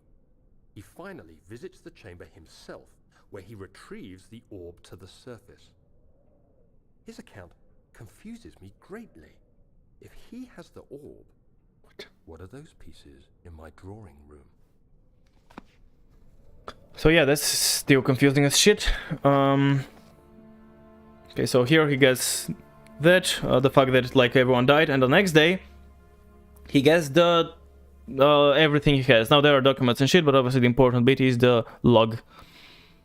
Now, see, that's the thing that he didn't know it was an hour, which, I mean, we knew he was transported somewhere or something like that, so different time could have passed when he passed out. That's, yeah, okay, I don't think that really gives us much. But after that, first of all, that's interesting because clearly it affects his mind in a way. It, from without judgment or passion, all of a sudden it was like frustrated. He was pushing his men. I'm guessing that's what he means. Like, destroying the mind of his men. Madness spread through the ranks and Herbert had to take some extreme measures to continue. Finally visits the chamber himself, where he retrieves the orb to the surface. And that's obviously, as we also know, and also Daniel confirms, it confuses us greatly, because you have pieces of the orb, like you grab the orb, it's shattered, but how did he retrieve the orb? And it doesn't even say that he retrieved pieces of the orb. He retrieved the orb. So clearly it's not like some pieces you are lacking. So that's still confusing, even more confusing. And obviously the last piece is gonna be after we go into that room, which we need the crowbar for. Shut up. You're up. Now I remember there was a monster. The key. Please, let it be here. So there's something about a key. We can close door leading to the machine room. Oh, interesting. I think it's behind one of the paintings somewhere. This one probably. That's a tip. Okay, last piece of that first. 4th of July, 1839. Next day. The orb is assembled. I was awakened by an exhausting nightmare. Shaking and sweating, I retired to the drawing room with a cup of tea. The relic pieces lay spread across the table as I'd left them, but somehow I knew how it was supposed to be. I fetched the tar, which I had prepared to fix the pieces together, and without fault I joined them, producing the orb I remembered so clearly. The tar proved unnecessary. It was pushed out from the joining pieces as they merged on their own, with no adhesive. The ancient stone relic now rests on my table. Its immaculate surface and perfect shape could have been molded by a factory. This is all too strange. Interesting. Let's grab the key here. Oh, thank God, there it is. I guess it is a good place to hide it then.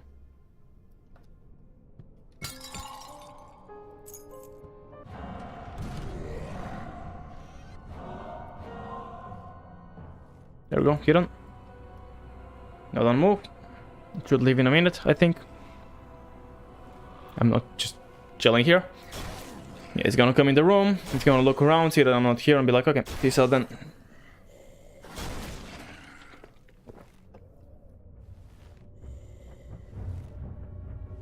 Scary.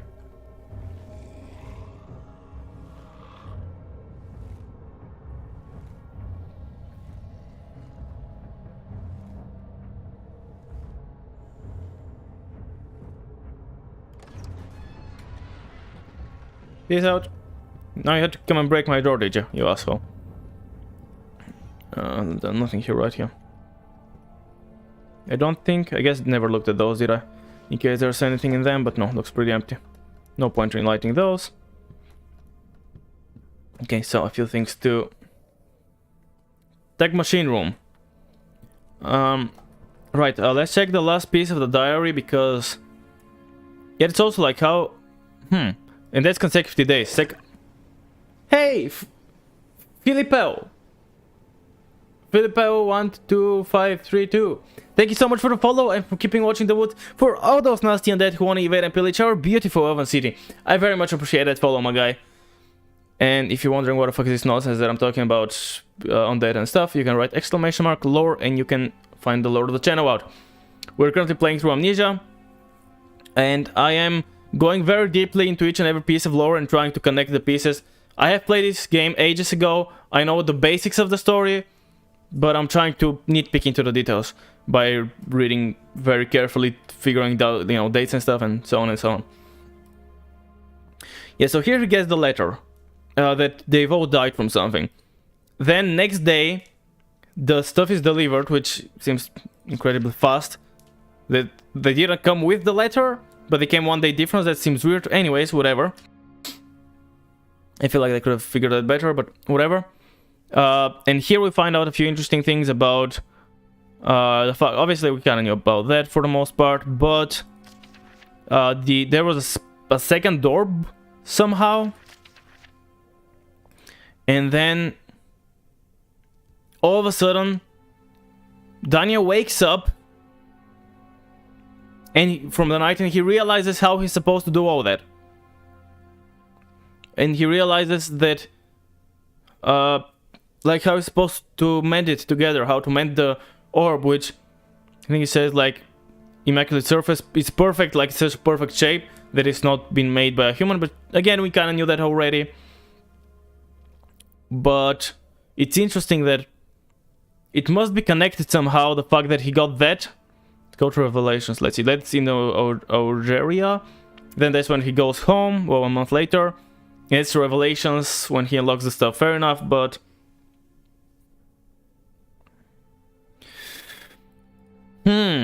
I cannot, like... I feel like these two events have to be connected in some way. The fact that he got the information that an orb wasn't full in the very same night. It's still, yeah, it's July, obviously the same year. The very same night he woke up with a revelation. Oh, that's the name of the thingy. He woke up with a revelation that you're supposed to make them like slap, slap, slap, slap, slap. Bam, done. I feel like, I don't know. Not sure. And yeah, that's like the connections thingy. That's also cool. The way all the diaries are from when he was home. And it's also his home in this guest room, because it was like the place he lived in when he was in the castle. And then everything here is destroyed, which I think it was destroyed before him, right? Yeah. At first I thought he destroyed it when he was looking for the stuff, but it makes more sense that he came here and it was all destroyed. And they did take his diary, but they did not find the key for the machine room. That begs another question, though. Actually, let's talk about a connection first, and then I'm gonna go to the other question. And also, I guess they mentioned it in that voiceover thingy. Where is it? No, J? Yeah. They mentioned it here, how everything is kind of falling apart. Which is, I don't know how much it's falling apart. It's a revelation. It's like he's figuring shit out. I wouldn't say it's falling apart as much, so I don't necessarily agree with what he was saying. But I can still kind of see the significance of stuff being broken in a way. Yeah, sure, broken. And it's both his kind of homes and home. And then...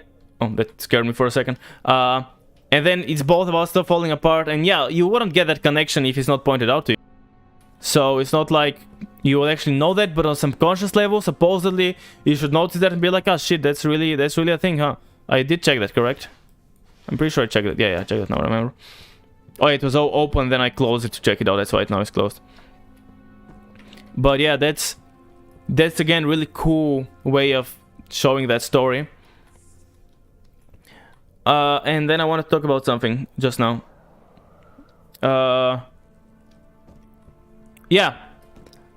And supposedly that was after he had already... I don't know, why did he steal the machine room key? That's what I'm worried about. He stole it and he hid it somewhere.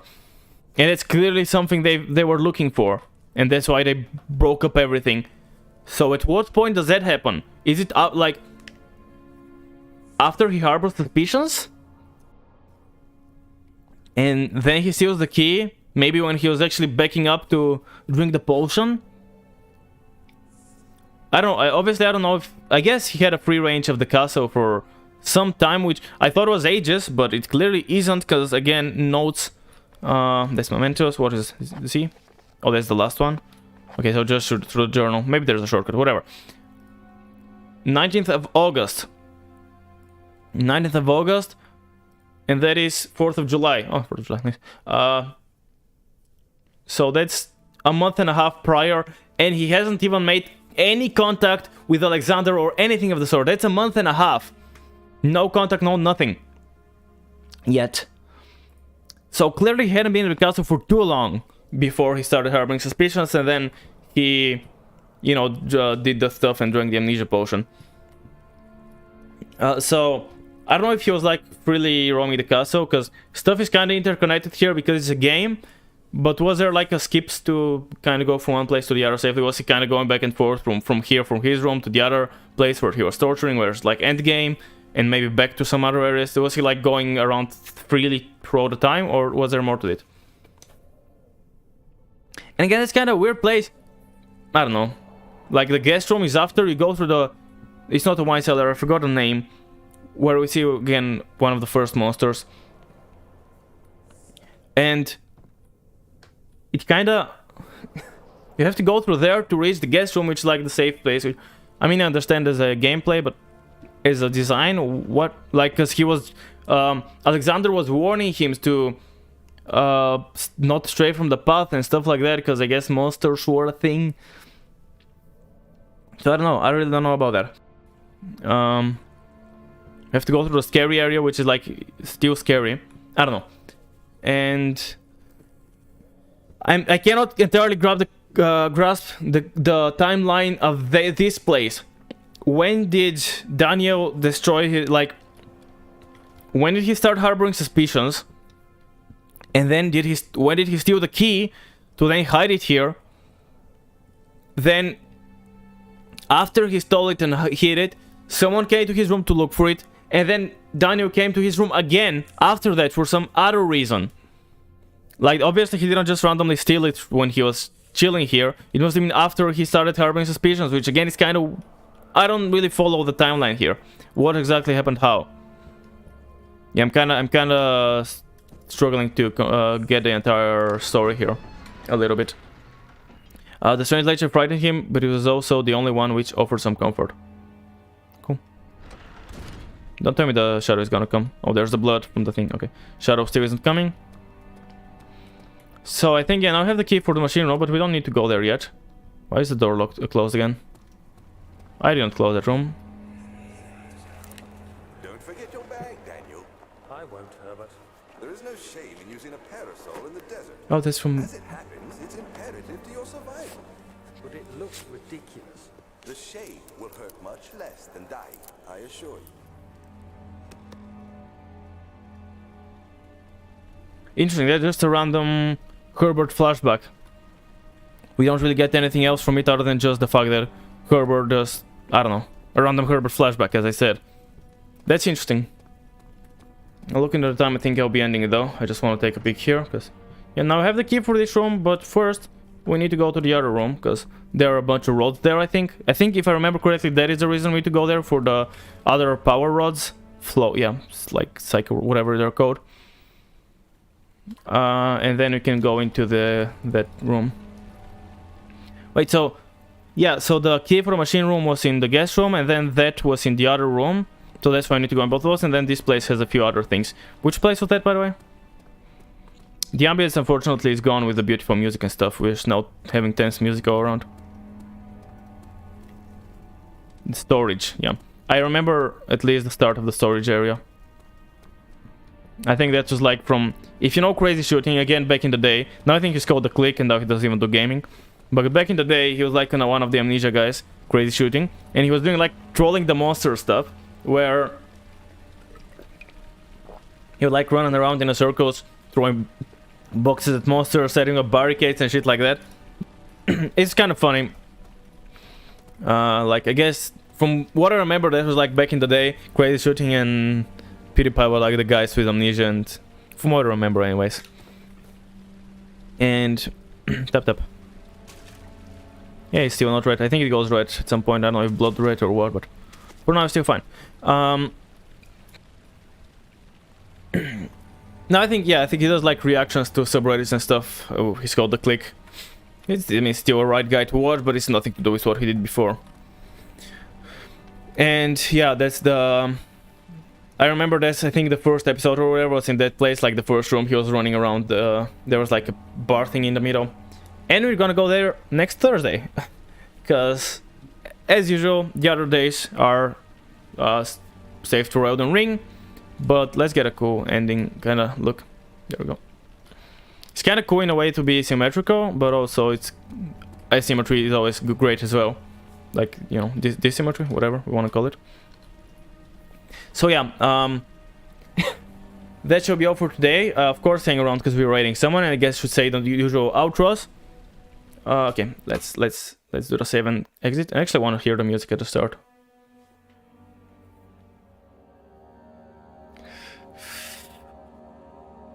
That may give me so much nostalgia, you have no idea. Maybe you do if you're also from my, like, you know, kind of my age, I guess. Nice.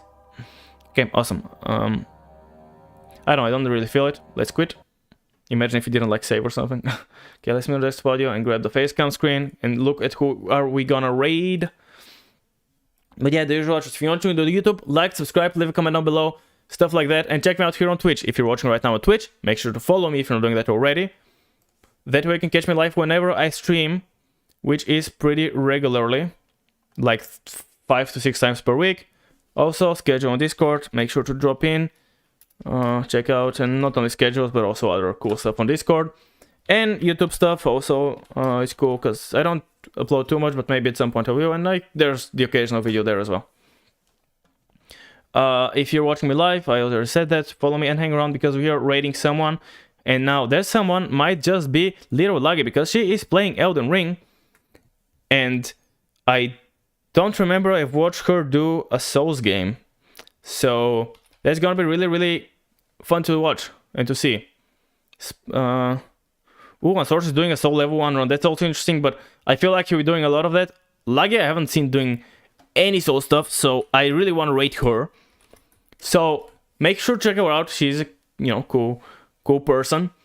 Does cool stuff. I actually, as I said, didn't seen her done any Soul stuff, but she's regardless a cool person to hang around in the chat of. And yeah, tomorrow I'll be live with more Elden Ring as well, like usual. And if you're here for Amnesia's, next Thursday we are continuing with Amnesia. Each Thursday we're gonna be going through all the Amnesia games, which is gonna be quite hype. And I have played a lot of the Dark Descent back in the day. I've played Machine for Pigs only once, and I have not played anything or seen anything about Rebirth. So I'll be like the first one I know a lot of. The next ones I barely know anything. So yeah, I don't know how long will I take, because I think that how long to be said like 10-ish hours, 9-10 hours, which would mean 3 streams, but I spent so long reading notes and listening to messages and just thinking about stuff, thinking out loud, talking. I feel like it will gonna take longer than 3 streams. I don't know yet. Then again, I don't know the area, so that might kind of cancel each other out. I really don't know. I don't remember how long the game is. Right now I remember the prison, which is down the elevator. And I don't remember what happened after prison. I can't remember what... I know there are like 2 pieces of the prison, but... don't remember what happened after prison. Then there was this like crossing area with like 2 great bridges. And then the huge underground area with the brutes everywhere. Oh, Grunt! That was the smaller one. Grunt. But yeah, with a bunch of brutes and like the torturing device around. I'm not sure if there's anything between prison and... I guess Agrippa is somewhere around there, maybe? I'm not sure. But yeah, we'll see about all of that. But yeah, that's all for today. So, do the raid, do the stuff. And other than that, as always, see you next time.